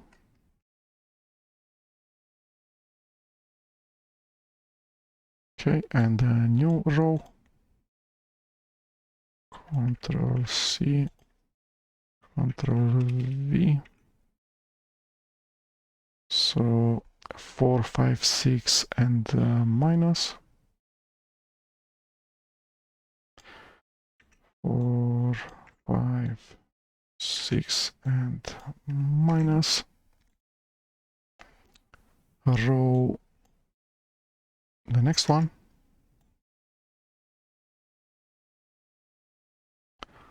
And this is the next one, which is row 3.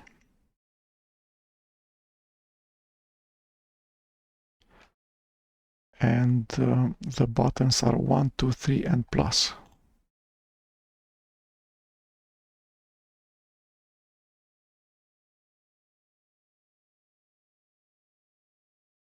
Control S, Control F5. Let's see how it looks like. 7, 8, 9. Multiplication 4, 5, 6, 1, 2, 3, and a plus.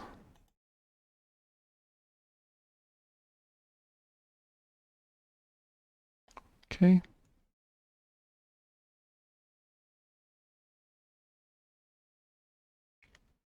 And that's it for WPF. For the layout managers.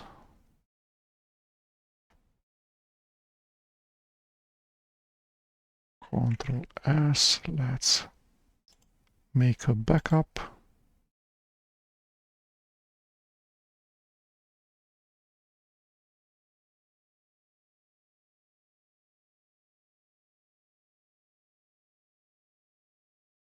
So this was grid.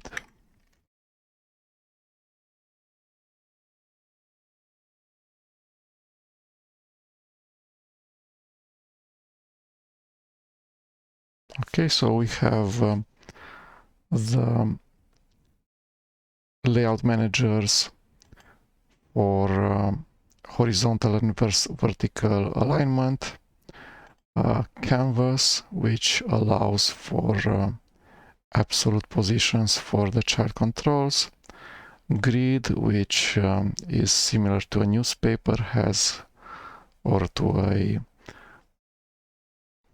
spreadsheet, it has columns, cells, and rows, and one control could use one cell or more.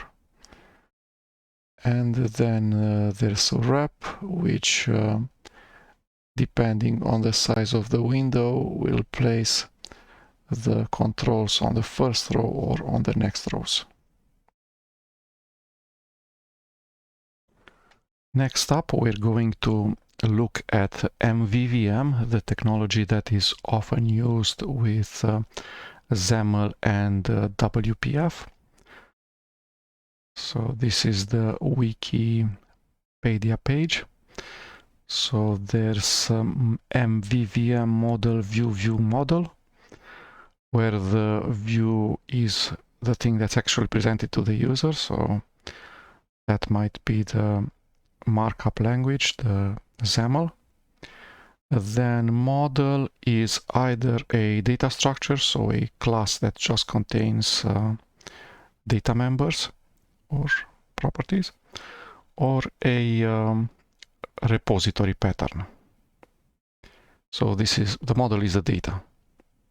So if your UI presents a first name text box and a last name text box, then the model will have a string property or member variable of named first name and another one named last name. So data is actually stored in simple C# classes in the model. In the view is presented using XAML, and the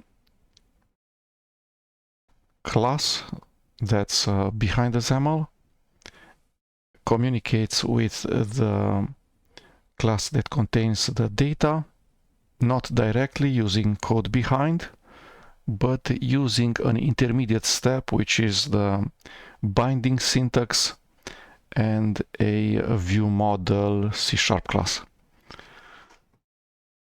Okay, so this is an architectural pattern similar to two other architectural patterns, which are MVP or MVC, MVC being model view controller and MVP being model view presenter.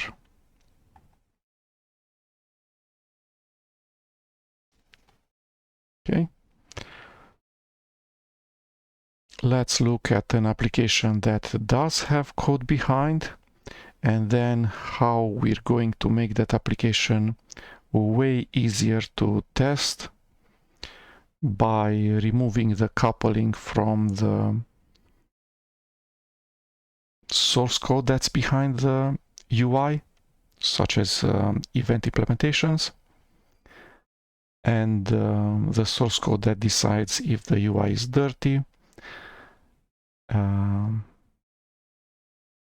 The source code that reads from the UI the data that the user has just entered and provides it back. So for that, I'm going to follow a tutorial. Okay, so we need to create a Visual Studio application of type WPF, Windows Presentation Foundation.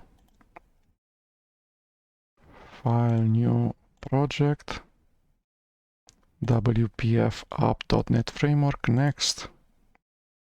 Let's put it in the today's date.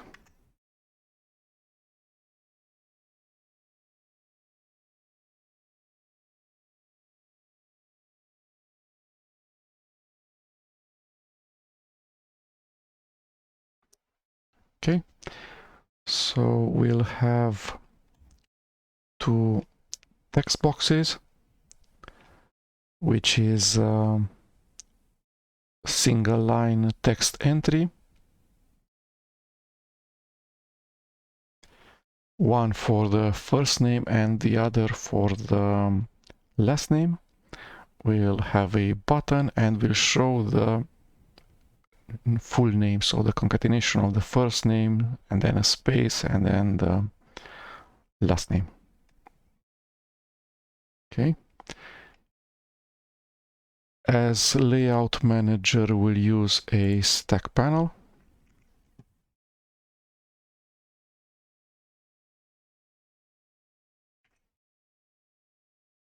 Okay.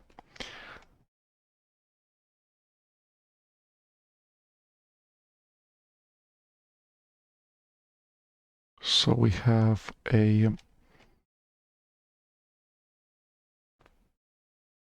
one text box, another one, a label, and a button.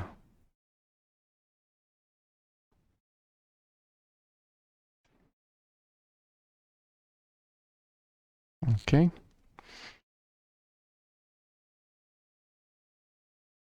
Does this thing know spacing?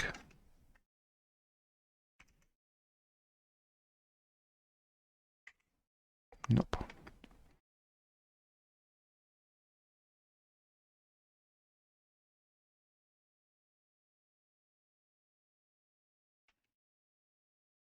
Okay, let's run the application, Control F5.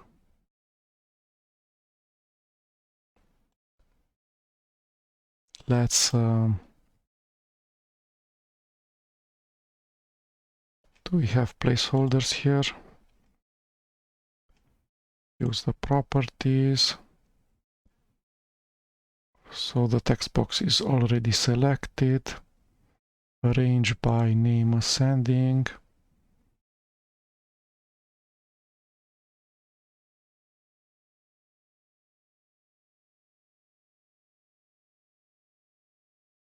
I don't see the placeholder text. Tooltip.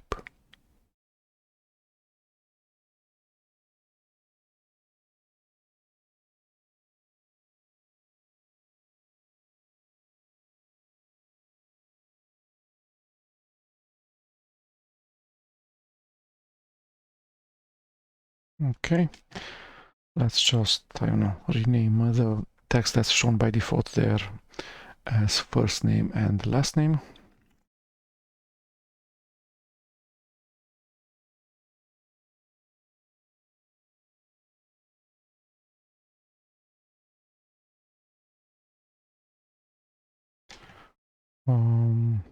Let's not put any content in the label, and the button should be called click me. Okay, Control F5. So we can enter a first name and a last name. We can press the button, nothing will happen.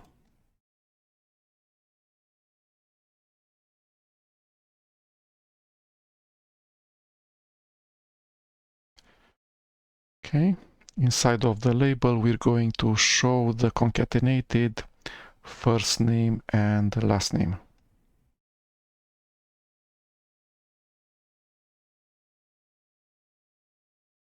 Okay, let's go to the code behind. So we would like to change the text of the label that's part of the main window. Label is just the class system Windows controls label. There's actually no members of the main window class that can talk to either the label or the text of the label.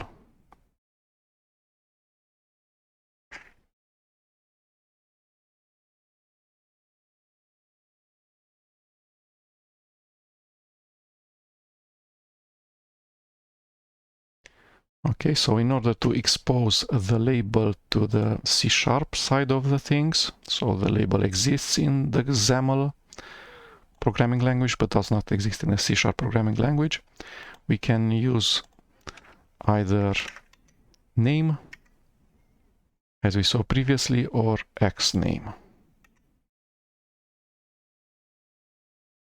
Okay.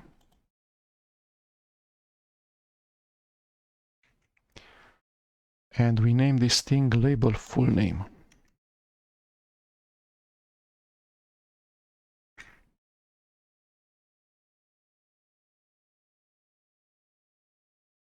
Okay, then we need access to both the first name and the last name.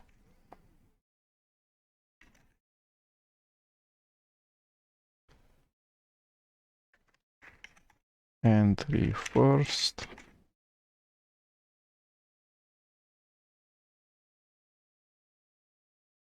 Entry last.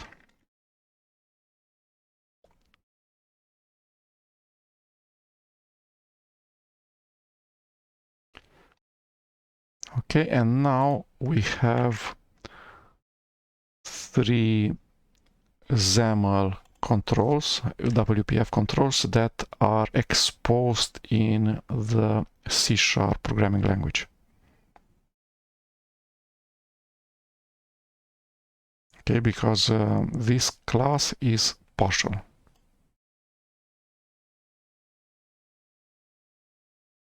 Okay.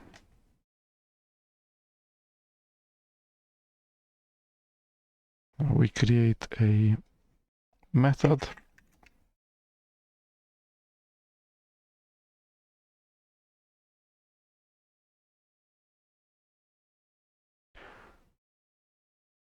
Where we say that the label, which is named label full name. When I press go to definition, it takes me to the XAML side. Okay, so we need to edit the text inside.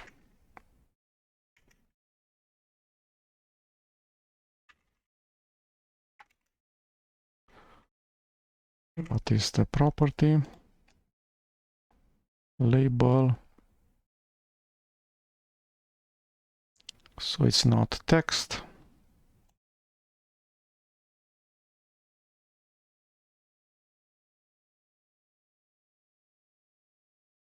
It's content. Okay, we can see content in here and in here.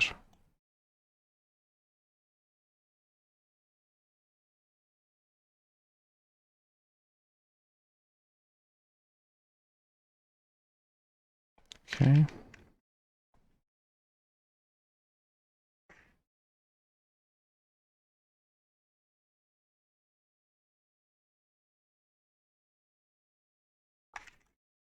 So entry first, text, and then entry last dot text.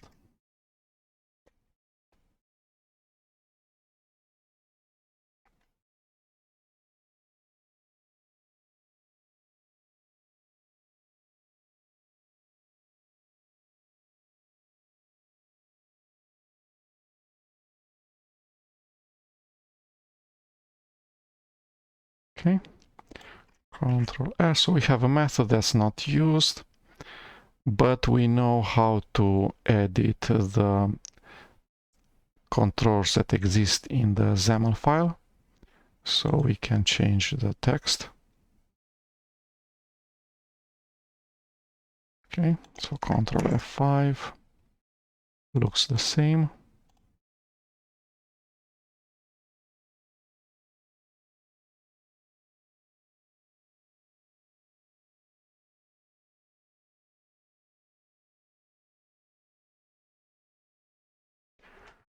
Okay, and entry first is a text box and has an event when the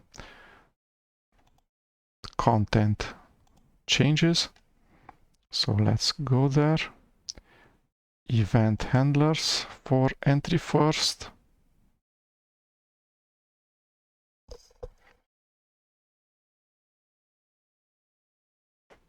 Okay, there's text changed event.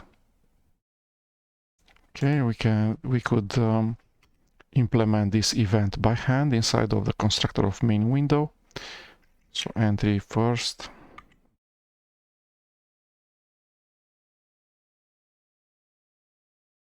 Dot text changed plus equal. Press tab to insert. So you automatically created an event handler, which is just a method with the correct name, entry first, which is the name of the control, text box, and underscore the name of the event. Okay, and in here we can just call update label. Control F, semicolon, Control F5. So whenever we change the first name,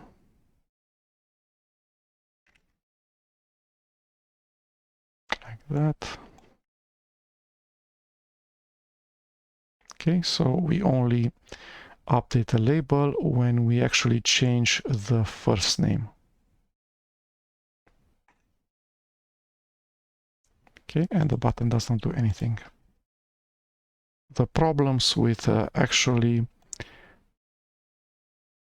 implementing the event inside of the constructor is that we do not know if garbage collection will interfere with the event. We do not know when, so this is actually adding to the list of events that handle text change also this method. It's a plus equals, so it appends to the list of event handlers of the control entry first of type text changed also this method. But then how do we remove this method from the list of event handlers? Do we need to implement a destructor for main window? Do we need main window to implement the C# cleanup mechanism? So in order not to think too much of these issues, we can specify the event handler inside of the XAML source code.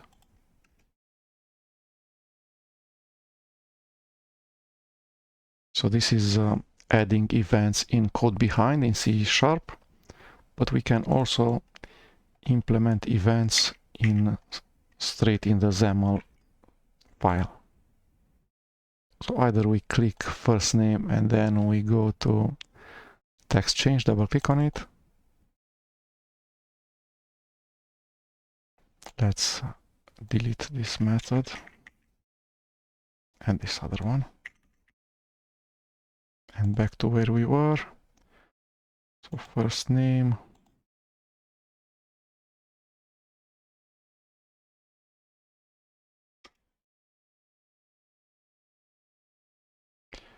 Text change, double click on it in here. And now since the method name entry first text change is available, it's using that. Previously, when there already existed a method named entry first text changed, the name of the method for implementing the event from XAML to C# was entry first underscore text changed 1. So that extra one I did not like.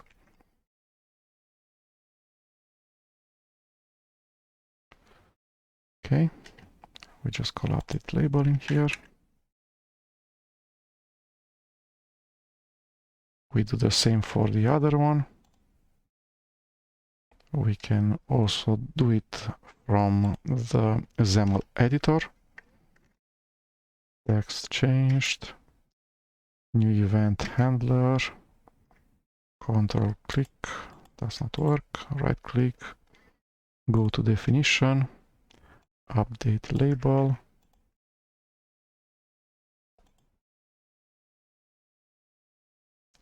And then when we click the button, we want to write to the standard output, to the console, the text that's displayed in the label. So let's do that. The button. Implement the event.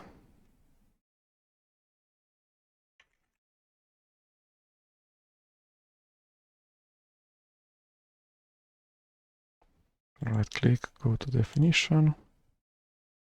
So in here, we want to not be able to press the button in a quick succession. So we're going to, once the button click method starts, we're going to disable the button, and then we're going to re-enable the button when this method ends, because the body of this method might do things that might take some time, like, I don't know, doing a HTTP request. Okay, so we have the button.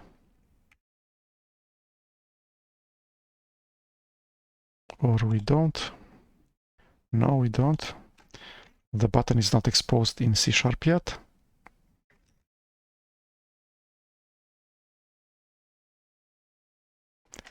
We'll name it button test.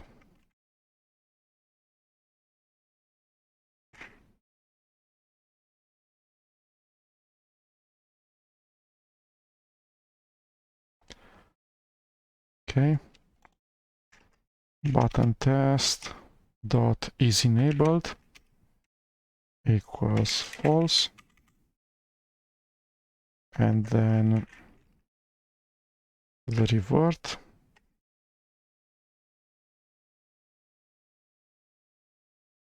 And inside we have the actual body of the method, which does console write line and then the text that's displayed in the label.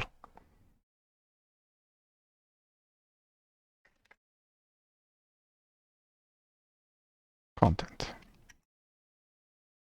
Okay, Control F5.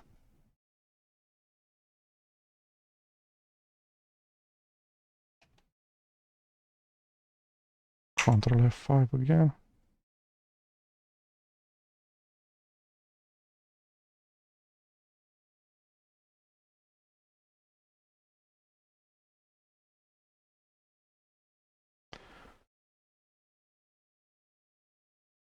Okay, so update label is called while entry last is still null.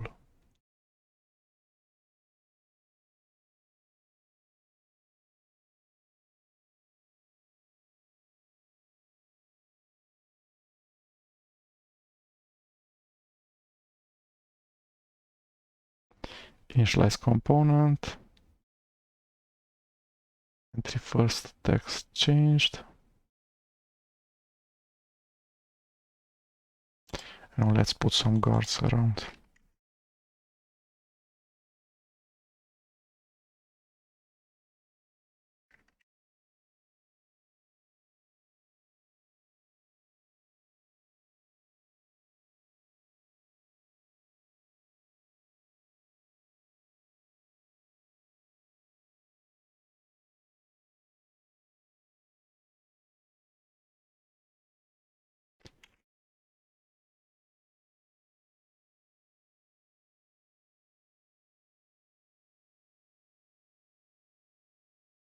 Control F5.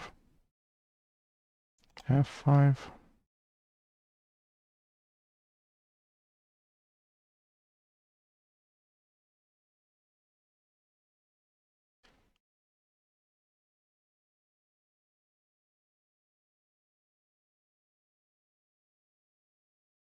A label full name is null now.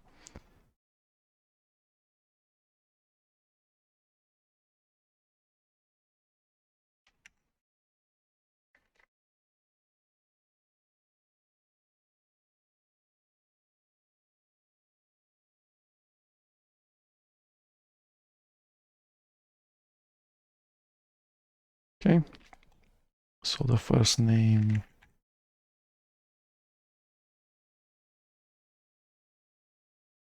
and then the click me. Where is the output of the application? In here. So it has wrote the full name to the standard output of the terminal.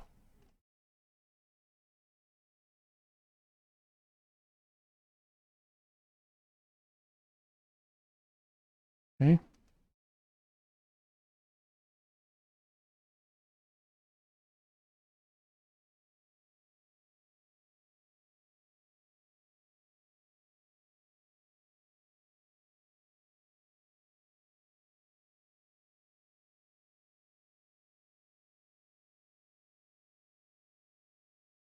So we have two text boxes with text changed method implemented.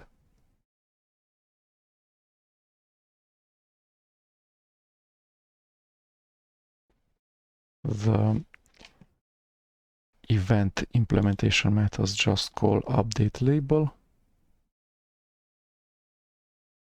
And then there's a XAML button that has an event handler for the onClick, button base.click, and that disables the button, writes to the standard output, and then re-enables the button.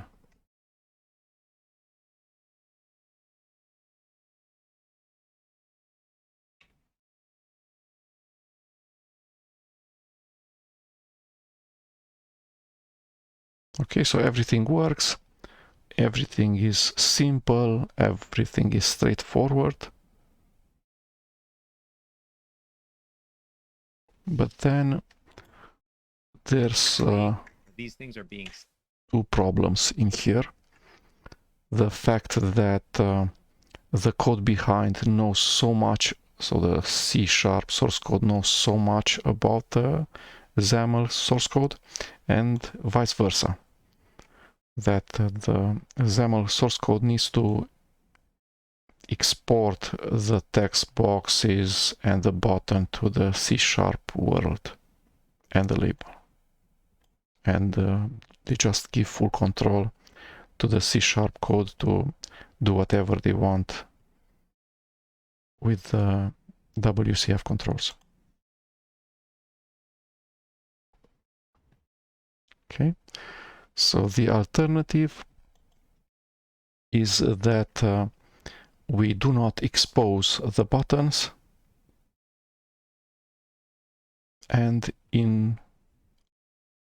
instead the controls use data binding towards a C# class that's the view model. So there's one top level class, top level WPF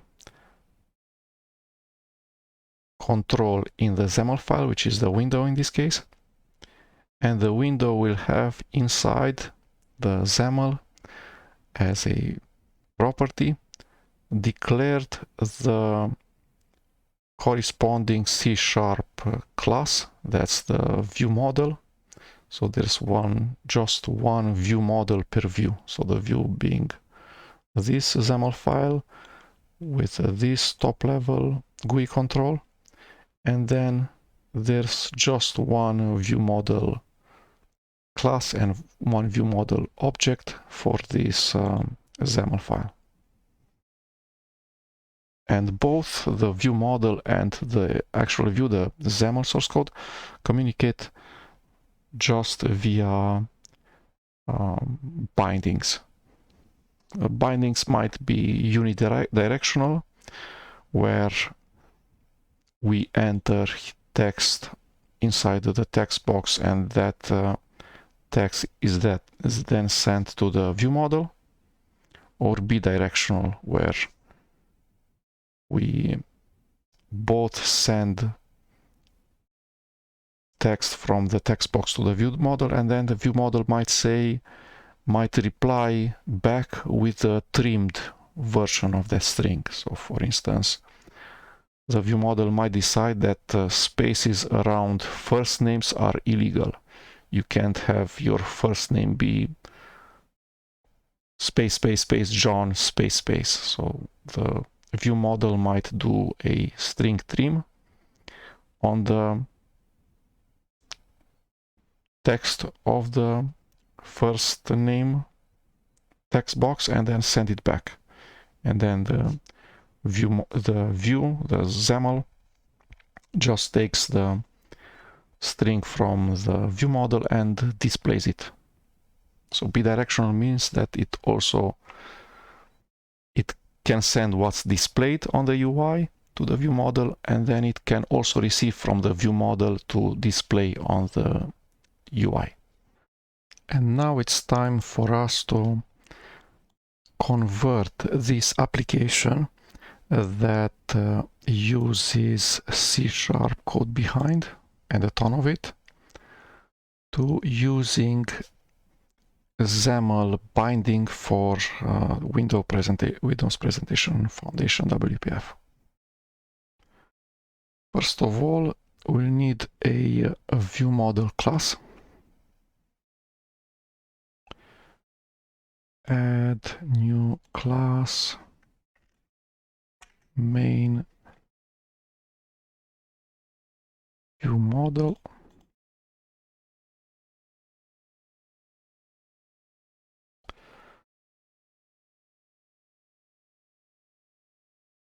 Okay, let's delete first the main view model from here.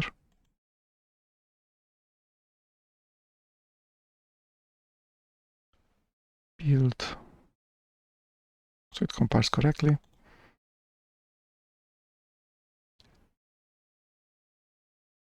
Add class main view model.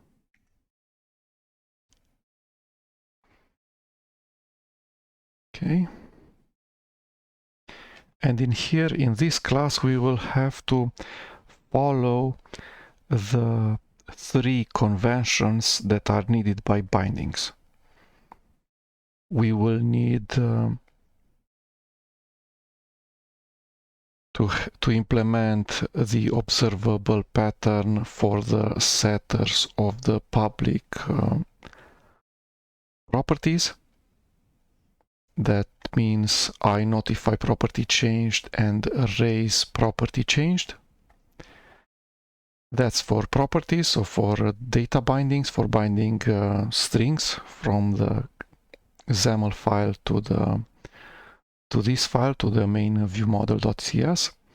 And then we will also want to bind actions. So we will not have WPF event implementations. Instead, we will use bindings of type iCommand. Okay, so let's similar to what we had before. So before we had a button and 2 text boxes for data entry and 1 label for data output. Let's actually not use label for data output. Let's instead use text block. Okay, and that has text. Okay, let's make this build. It says text box does not have content. We'll need to edit it in here and in here. Okay, so I have replaced the WPF controlled named label to the control named text block, which is probably a multi-line label. Okay. Then we use text change method, which is implemented in the code behind. When we go right click on the XAML file, view code, it takes us to the code behind. So the main window.xaml file has a twin file named main window.xaml.cs, where main window, which is in here. So in XAML you say that to these 3 of XAML controls corresponds the C# class WPF app1, which is the namespace, and then the name is main window. So this is partial class main window. So part of the definition of main window is in C#, part is in XAML. And in the C# part we have event implementations for the 2 text boxes, the text entries, and for the button.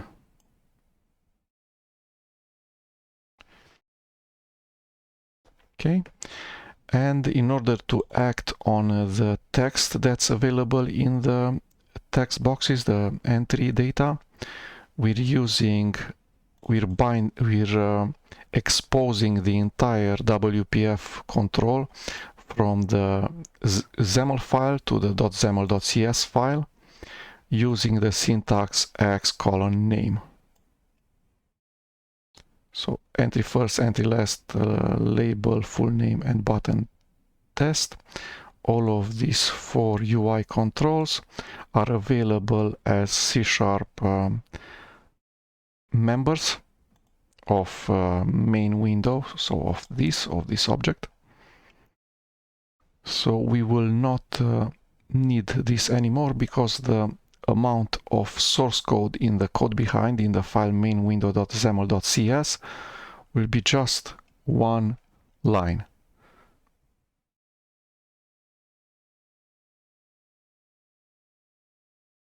which is this thing.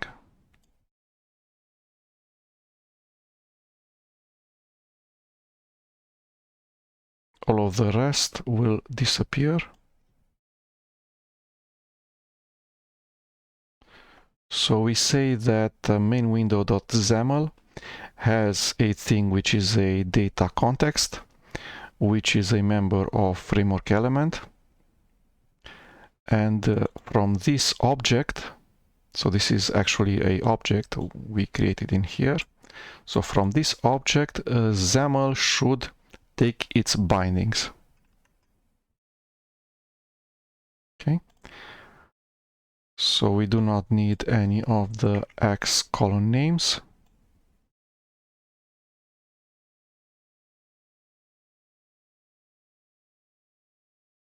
We do not need any of the event implementations.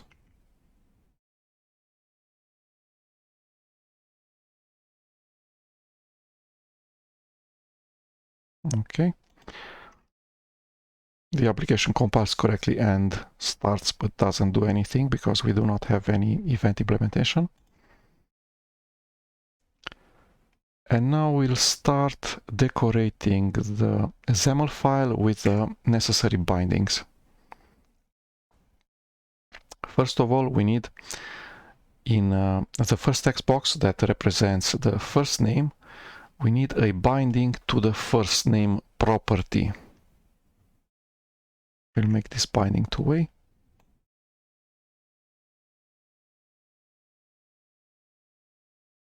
So this is binding path the property, public property of type string, and then we'll use mode two-way. Control S, and now it complains that it has found a data context but nothing for first name. So let's actually do first name.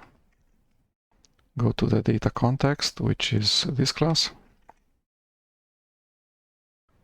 So this should be private string lowercase f first name. This is the backing store. And then we want to implement the property. So the property would be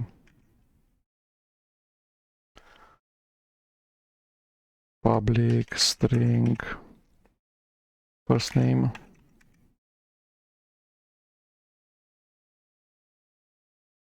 and we implement a getter.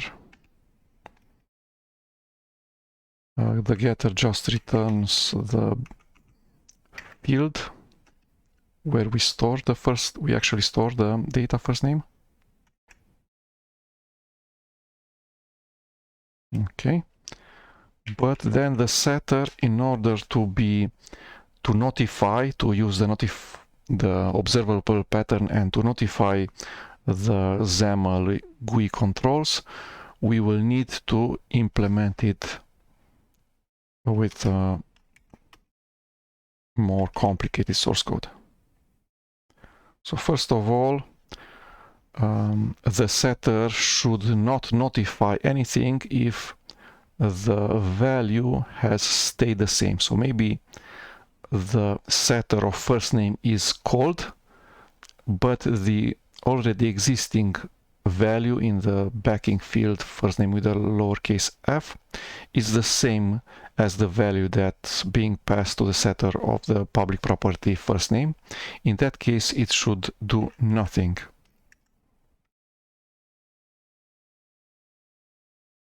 So just if the backing store has a different value than the value that's passed to the setter, only then we do something. So the first of all, we store in the field, and then we need to use the XAML WPF specific ways of notifying the GUI controls. So that means raise property changed, and then the name of first name,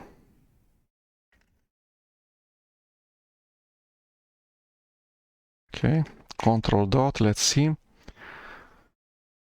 So it says generate method main view model raise property changed.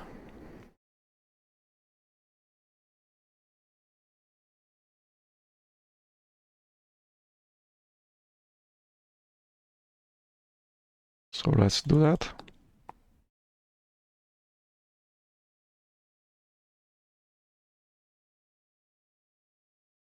Control S. And we'll need to do the same for the other public property, which is the last name. So Control X VV. This is the last name. Control S. We'll copy this thing. Control C. Control V.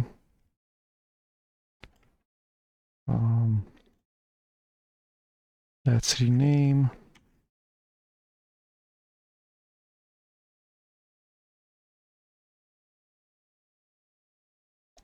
Last name.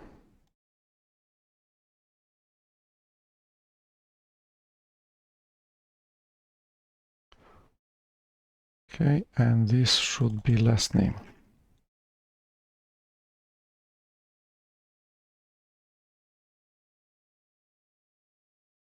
Okay, Control S. And now we'll do the same binding for the other data entry text box. Control S. This is the last name.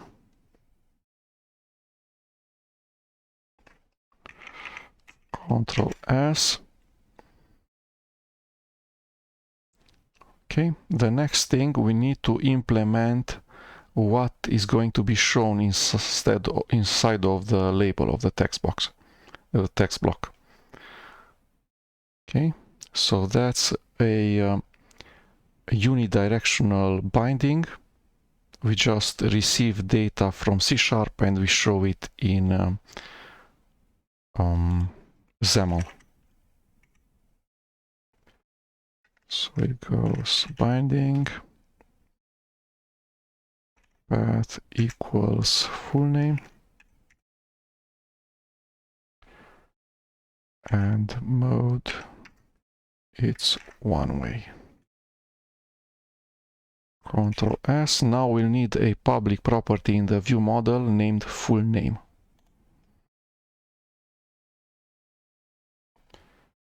Okay. This will be extremely simple because we will not notify anything from the full name.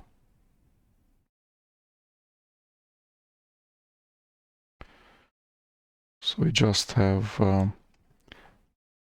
the property. We do not have the backing fields, and we do not have any setters for full name. So the setters will need to notify that the public property full name has changed. And since full name does not have a setter, just getter, one getter, then we will need to raise property changed in here and in here for the new property named full name. Public string full name, and we could use the old syntax or the new one. Let's go with the old syntax. It goes get and then return first name, the backing store, a space, and then the last name. Okay, so whenever the first name will change in the XAML, the setter will be called. Everybody that's interested on reading from first name will be notified, but we'll need to also notify whoever is interested in reading from full name.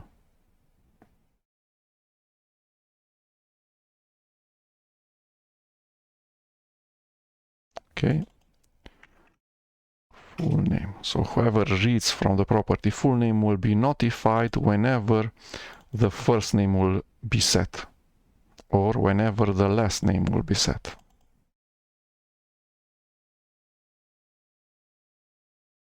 Okay.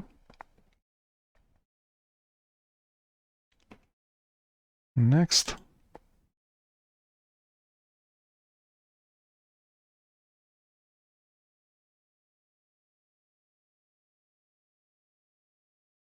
In order to implement the method raised property changed, we will need to implement the interface iNotify property changed.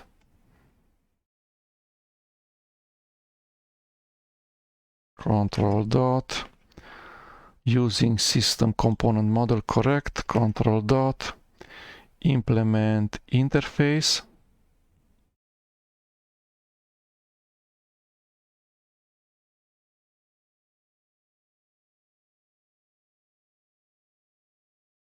Okay, so it has added a public event property changed of type property changed event handler, and then we have a private void raise property changed, and this is actually the property name.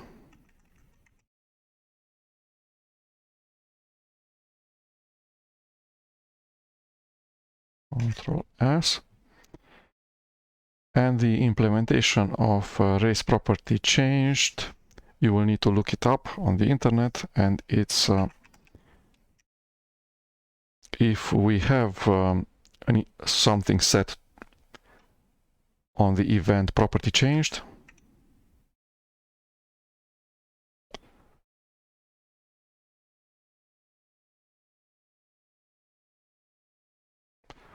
then we call property changed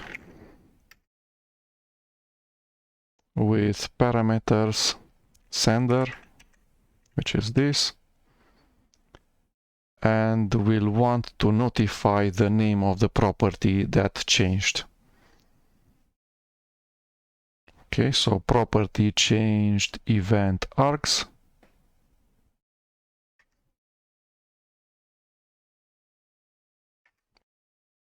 And then it requires a string, the property name.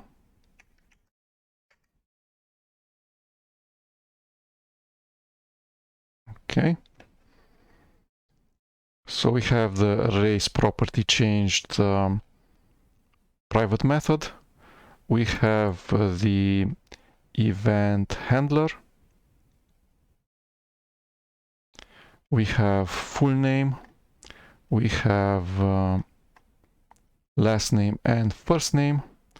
We have backing storage in private properties. Let's see how our application looks like. So we have binding from XAML to C# and back for the input text boxes, and binding from C# towards XAML for the text block for the label. Okay, let's go start. So the first one is the first name. When I exit the text box, so on the onExit event, the text will change And since that's bound from the from the XAML to C#, it will be sent to C#. So let's put some breakpoints in there to see what's happening. So a breakpoint in the setters and a breakpoint in the getter of full name. And let's also see the method that raises. Okay. Unfortunately, the read-only data, the one direction data binding is called before we have values in first name and last name. So that's a problem, which we're not going to fix because fortunately null plus space plus null is not really visible on the UI.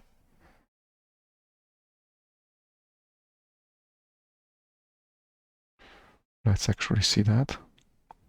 So first name is null and last name is null, but then concatenated with a space will probably return a space.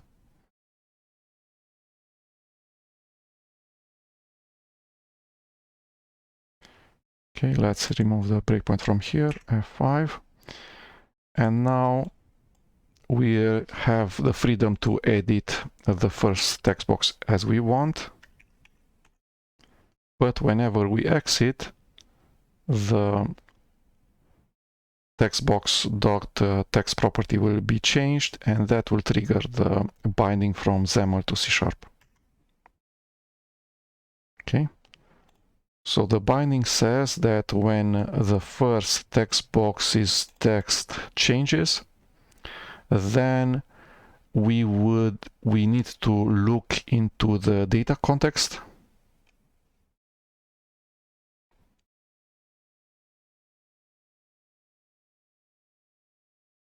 and that's an object of type main view model, which has the same lifetime as the main window, has a public property of type string named first name with an uppercase F and an uppercase N, and the setter of this public property will be called, as we can see,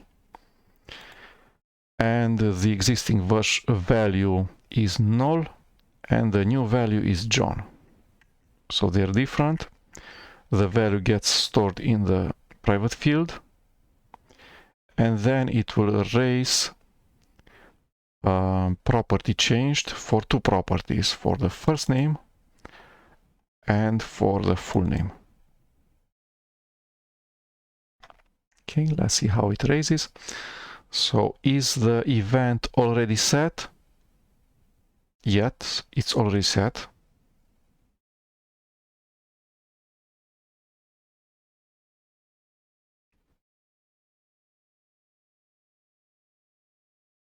Not by us, but by the XAML engine. So we can trigger the event if it's not null. And we trigger it with the two properties as all events, which is the first one is sender, which is this, which is the view model.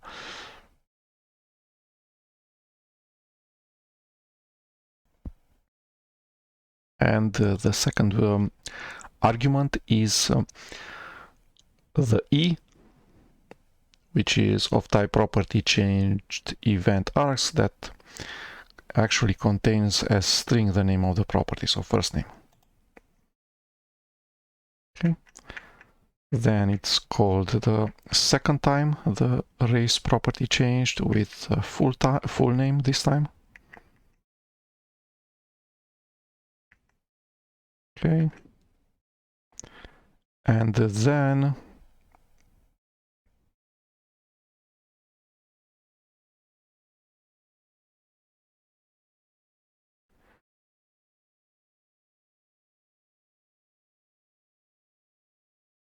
let's remove this breakpoint. Let's see again.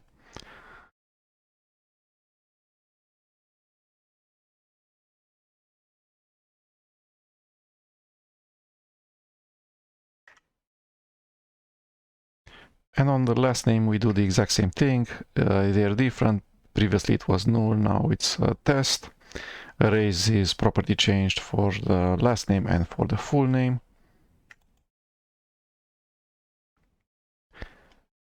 And whenever erase property changed of full name is raised, this event, this binding will be triggered. So full name property of the view model has changed. There's a binding from C# to XAML.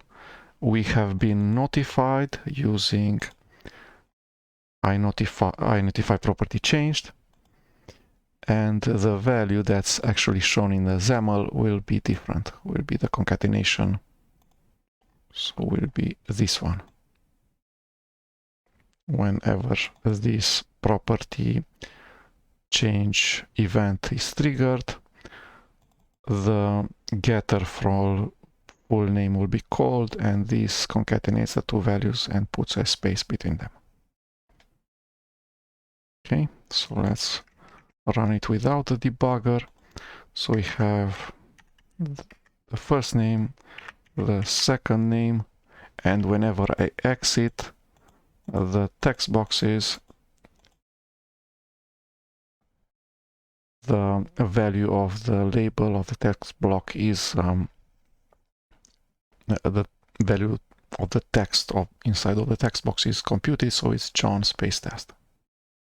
Okay, so now we have the data bindings, and we've finished with the first two text box and the text block. We'll need to implement next the button, so click me, which does three things.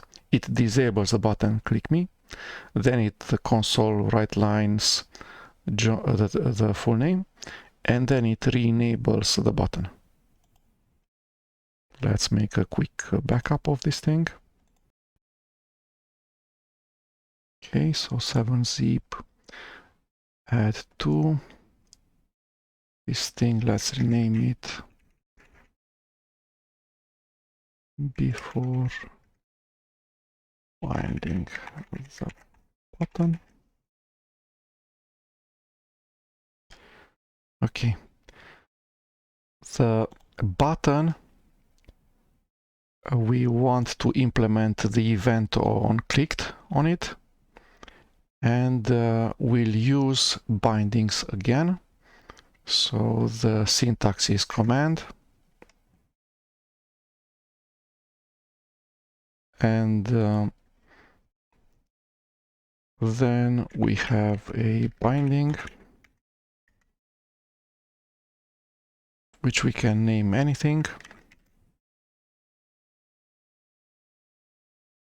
Okay, before actually implementing the command using bindings, we'll implement enabling and disabling the button using bindings, because that's easier.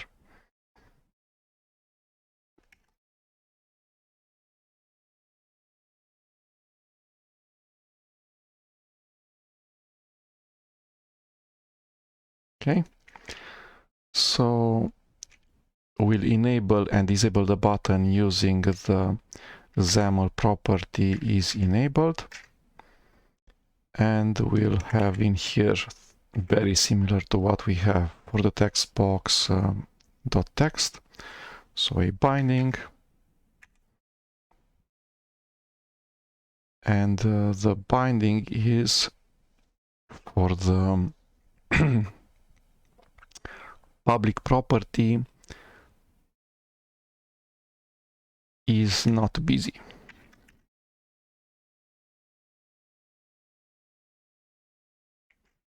Okay, then we'll create a public property. We'll have the is not busy as a public property. That's a negation of another public property which is called is busy.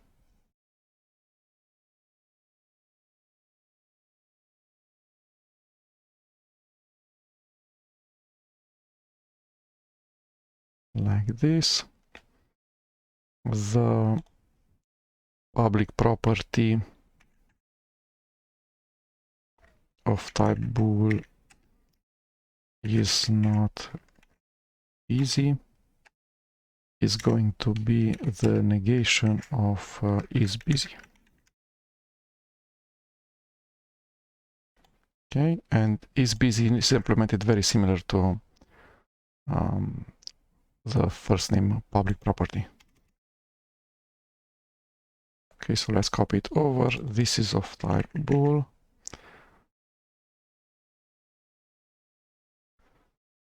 This is busy. Arrays property changed of is busy and is not busy. And the store is busy with the first lowercase.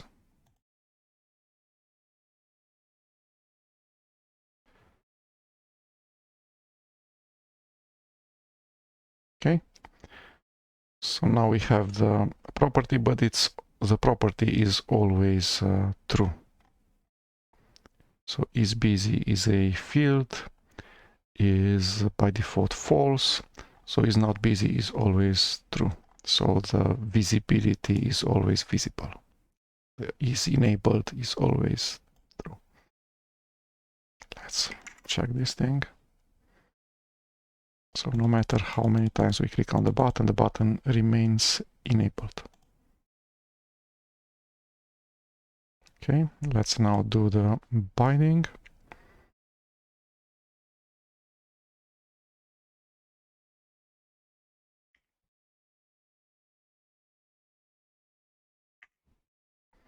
So button content is enabled command binding tab command.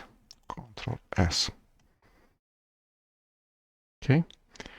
Now it says that no data context found for the binding tab command. Show potential fixes. Let's go there. Not that. Okay, so we'll need to implement this ourselves. It's a simple private method with no parameters.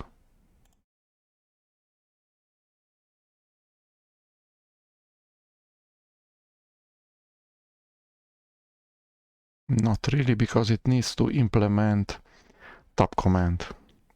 It needs to implement I command. Okay. So it's not actually a public, a private method. Instead, it's a property. So public, the type is I command. We have named it tab command. We need to add reference for the I command interface, control dot, using system.windows.input. Okay, let's get a getter.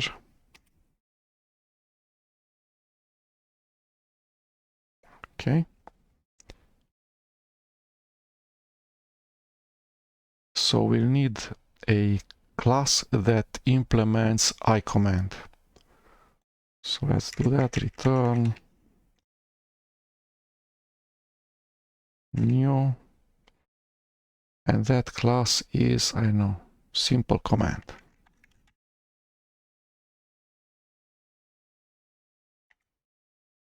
Okay, control dot, generate class simple command in new file. Do that. Go to definition, says that it implements I command.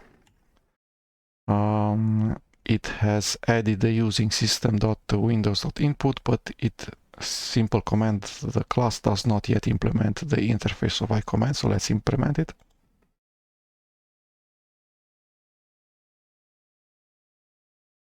Okay, so this is a class that inherits from I command what we want, which is the body of the command.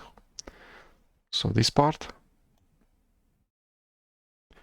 But we also have a method which is can execute, which is probably in order to have support for disabling a command, and this command probably can also be used as backing for menu actions or for main toolbar actions. So those might have an icon, might have text, might have a shortcut, and an action, but it might also be disabled. So I guess that can execute, that's what can execute is for. Let's actually look.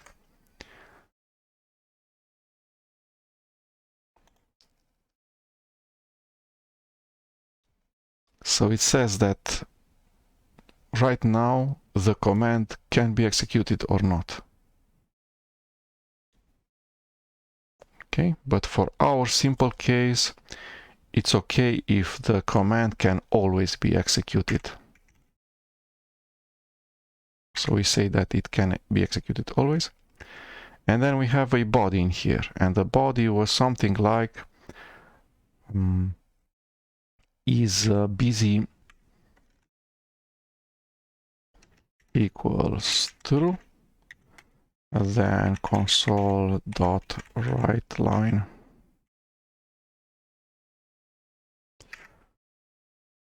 of full name,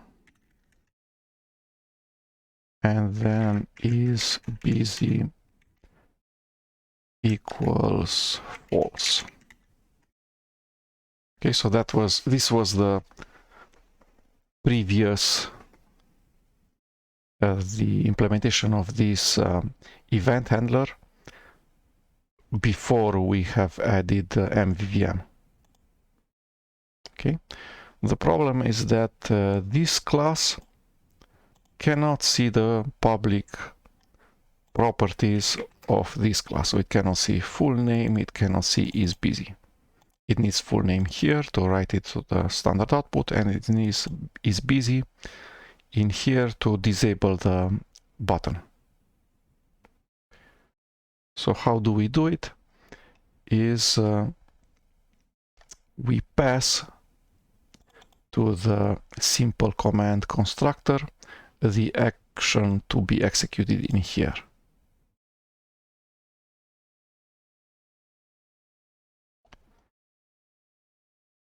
Okay, and we do that using an action of object. Okay, so let's create a constructor setor, tap twice, and as a property we give it the action of object, so the function to execute. Create and assign field.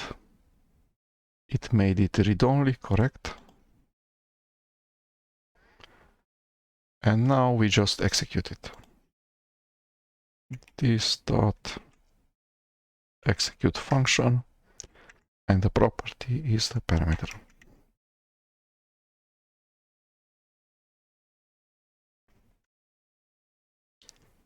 Okay. Now if we compile it,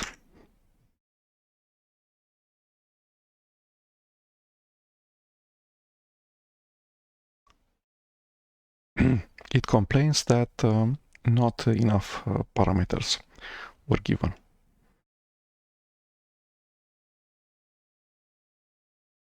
Okay, so let's see what we can put in here.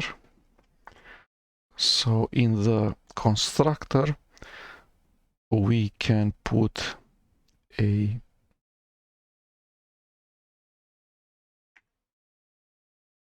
anonymous function closure that does what we want it to do.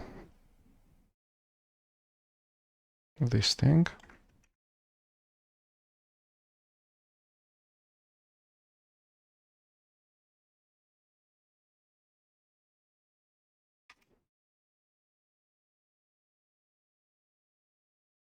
So it takes as a parameter an object, and it does the following: is busy true. Is busy is a public property from this same object. it console writes line full name, which is a project property from this object, and then it re-enables the button. Okay, a bit of cleanup in here.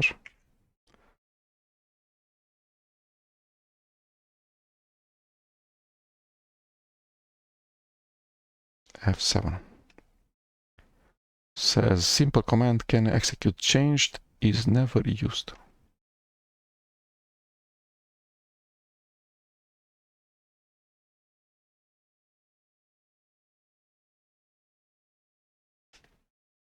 Okay, let's do something.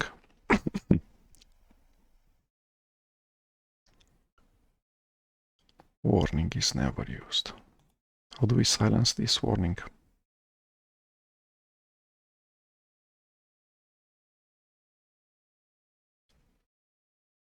Just a second, let me see how I silence the warning. Okay, so I'm using pragma warning disable.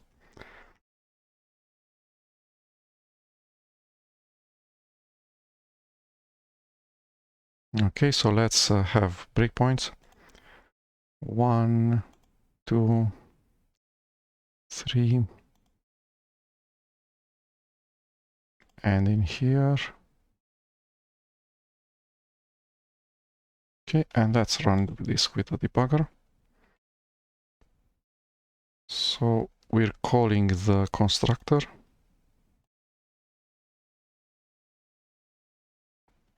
In the getter. So XAML needs to know what tab command is. In here, it tries to read the property tab command. That will create a new object of type simple command, which just stores the action of object in a private read-only field.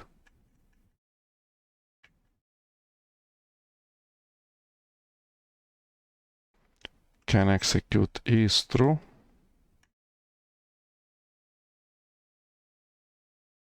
Okay, let's populate the two data entry fields.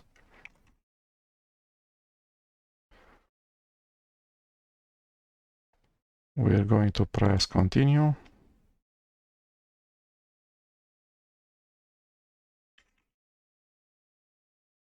When I press tab on exit, it updates the full name, which updates the label.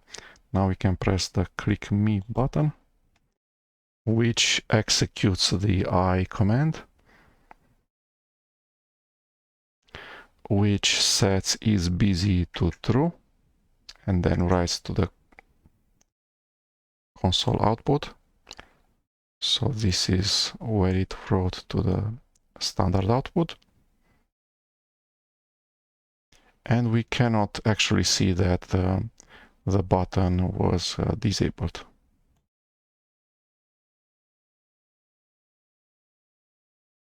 Still seems to be enabled in here because we're on the first thread and we're blocking.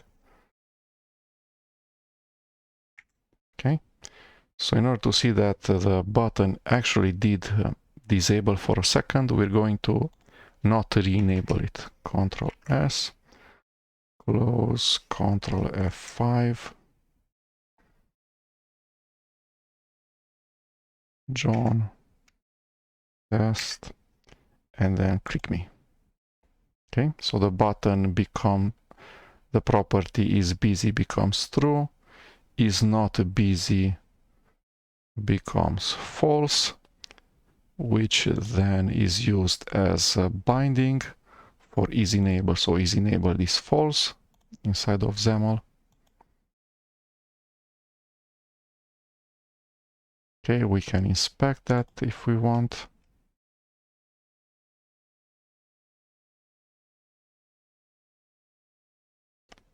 Click me. We don't need this breakpoint anymore. F5. F5 again.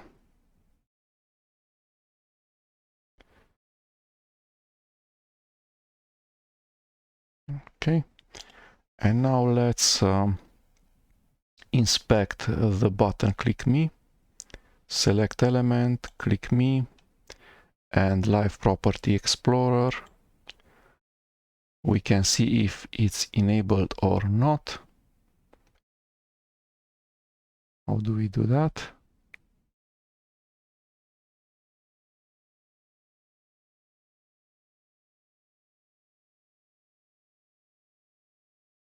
So it says button is enabled.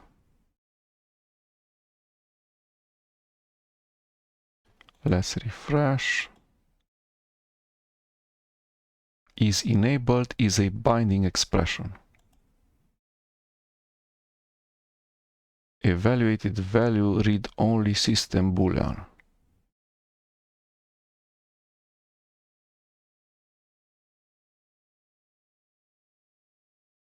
And the command is also a binding expression.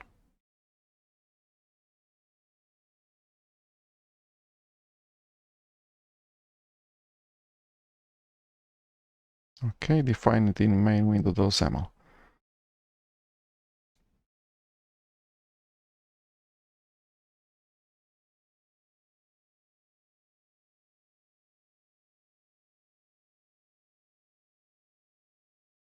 Okay, so everything works correctly. We're now going to re-enable the button, Ctrl S.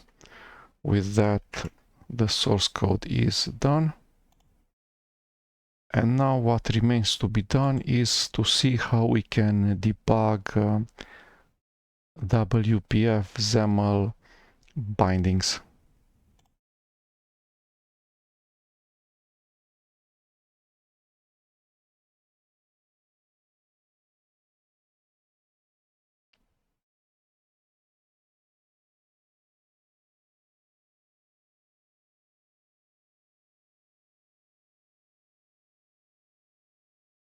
Okay, just a second. Okay, so let's see if we mess up the bindings. What help does Visual Studio give us? So let's say we bind the text box to a property that does not exist, which is called first name W. Let's save. If we just rebuild, we have no errors because this is not strong typed enough. If we run this without the debugger, Ctrl F5,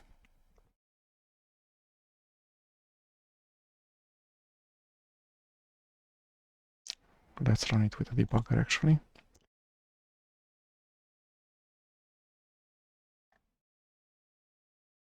Let's copy the output from the output window.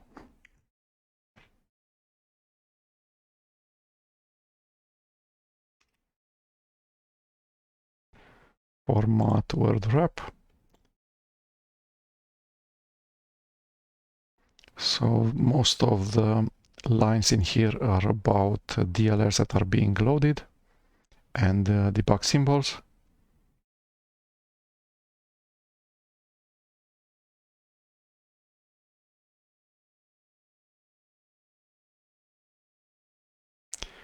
And then it says system Windows data error 40 binding expression path error first name W property not found on object main view model. So it knows the type of the object is main view model. This thing was instantiated in our constructor and it tried to find a public property named first name W inside of this object, could not find it. And then the error continues, binding expression path first name W, data item, date main view model. Target element is text box without a name. And the property that this is bound to is text of type string. Okay, Then it says it loads more DLLs. And that's it. So this is the first type of help that we get from Visual Studio, because it tells us that this binding is invalid because this property does not exist, even though the object exists. So we have an XAML control. We know its property is text. We know its type, it's string. We know the view model of this text box.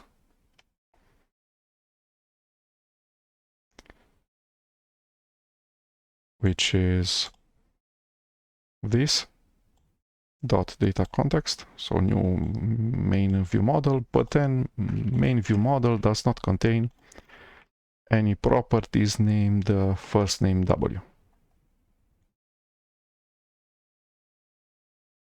Okay. Another thing that we can do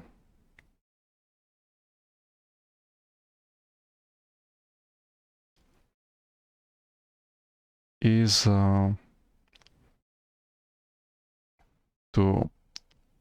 use the diagnostics.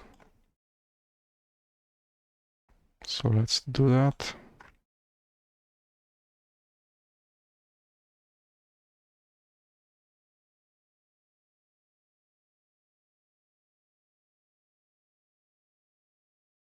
Okay. Run it using the debugger again. Control A, Control C. Notepad, Control V. And now there's way more lines when this error appears. So it says created a binding expression, path first name W, attached to text box text, found data content element text box, data context is null.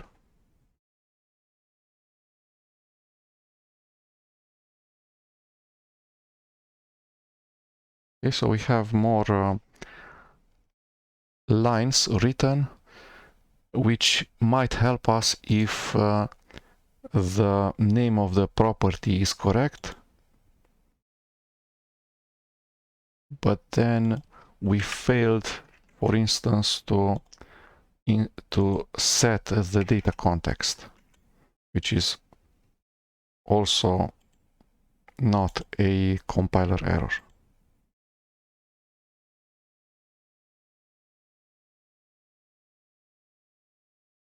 Control A, Control C. Notepad. And we can see how it tries to find the data context, but it's null. Data context is null everywhere.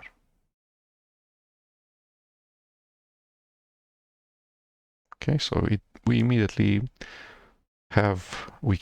can guess that we did not set the member property data context.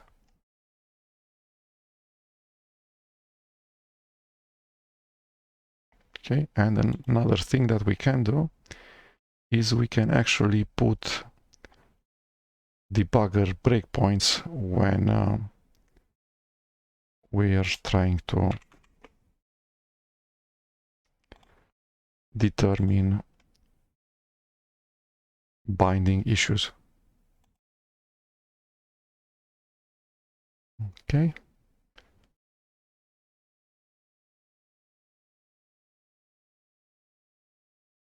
So for that we need a converter, and then we'll put a breakpoint inside of the converter.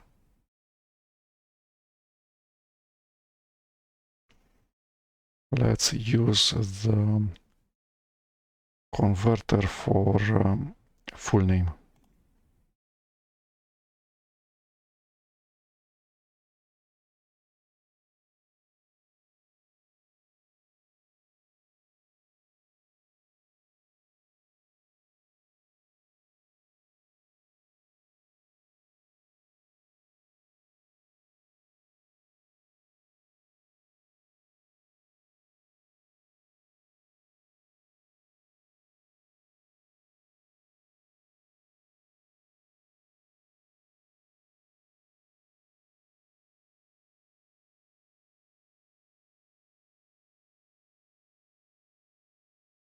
Okay, and the debug dummy converter.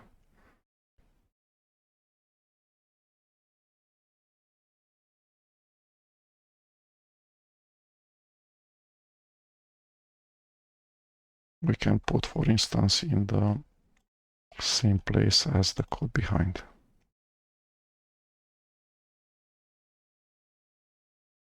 Control S, Control dot, F7.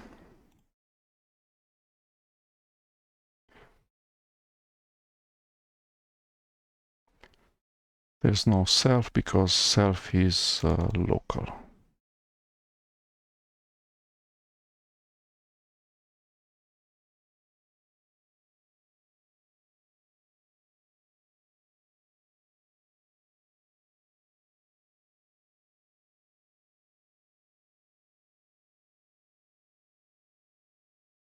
Okay, and now when the XAML needs to bind to the text block, text property, something, it will convert whatever it tries to bind using this dummy converter, and that will trigger breakpoints.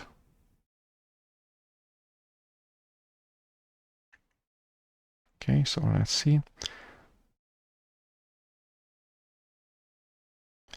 At first we have that null problem where it adds two nulls because both text boxes are null. In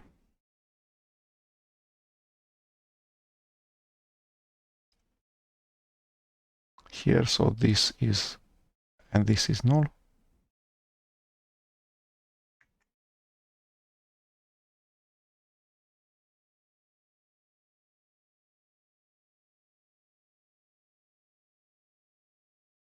Okay, I exited the first text box, and that has set the text of the first text box, which triggered the two-way binding, and now the first name property is being set, and that raises property changed for full name, which makes the XAML require the value of full name in order to set the value of the text block's text, and we're inside the dummy converter. Okay, so the value is John. I have just set the first name and the space. Okay, so it's the first name space and then no last name. Okay, target type is string, parameter null.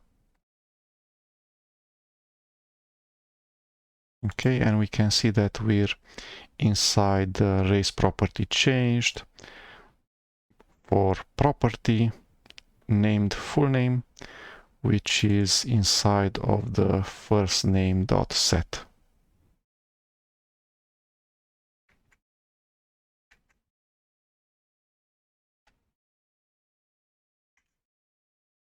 Okay, and now we set test.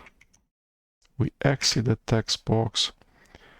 Again, the set on last name was called the property last name setter, which triggers the raise property changed of full name, which then calls the converter. The value is now John space test, not John space, of type string.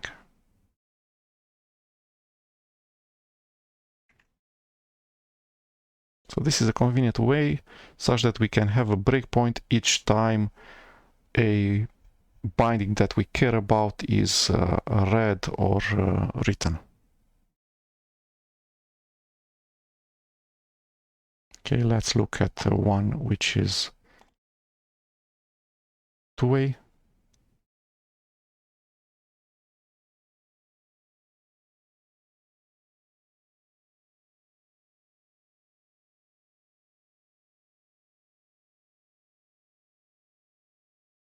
F5. Okay, this time is null, F5.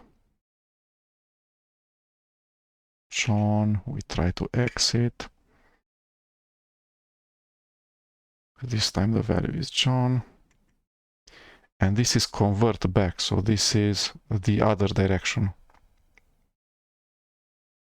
So this was one way, the text block, so the direction was C# towards XAML.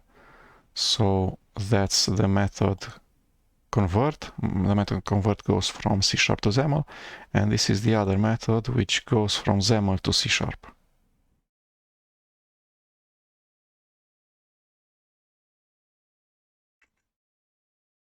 Okay, and then it calls the setter on the property. So we're here, it's two-way, goes from XAML to C# using this object and the method convert back. Then that calls the setter of the first name public property of the data context, and that raises the property changed first name.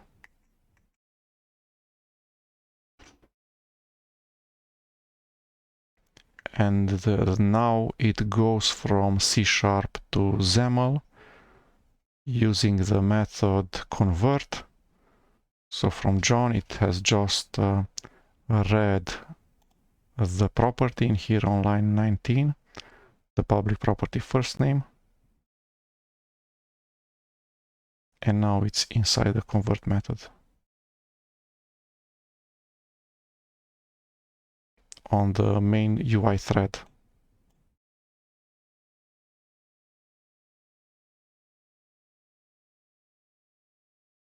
Okay, so two-way bindings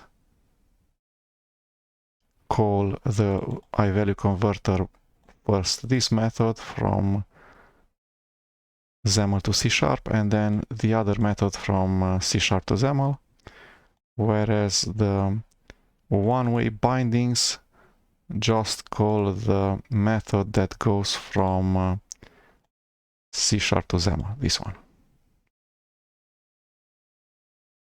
Okay, and that is it. That is all there is to be said about WPF, XAML, and MVVM. Again, MVVM is different from MVC and MVP because it has this one-to-one relationship between XAML and the view model. And the view model doesn't know anything about the XAML. It just looks at strings and booleans, so it's a very canonical C# class.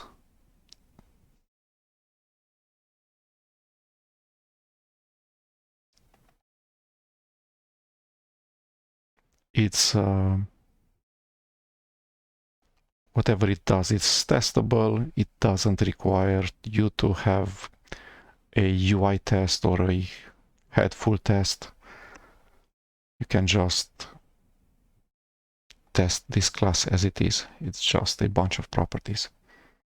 Even the event implementation of the button is actually a command, a public property.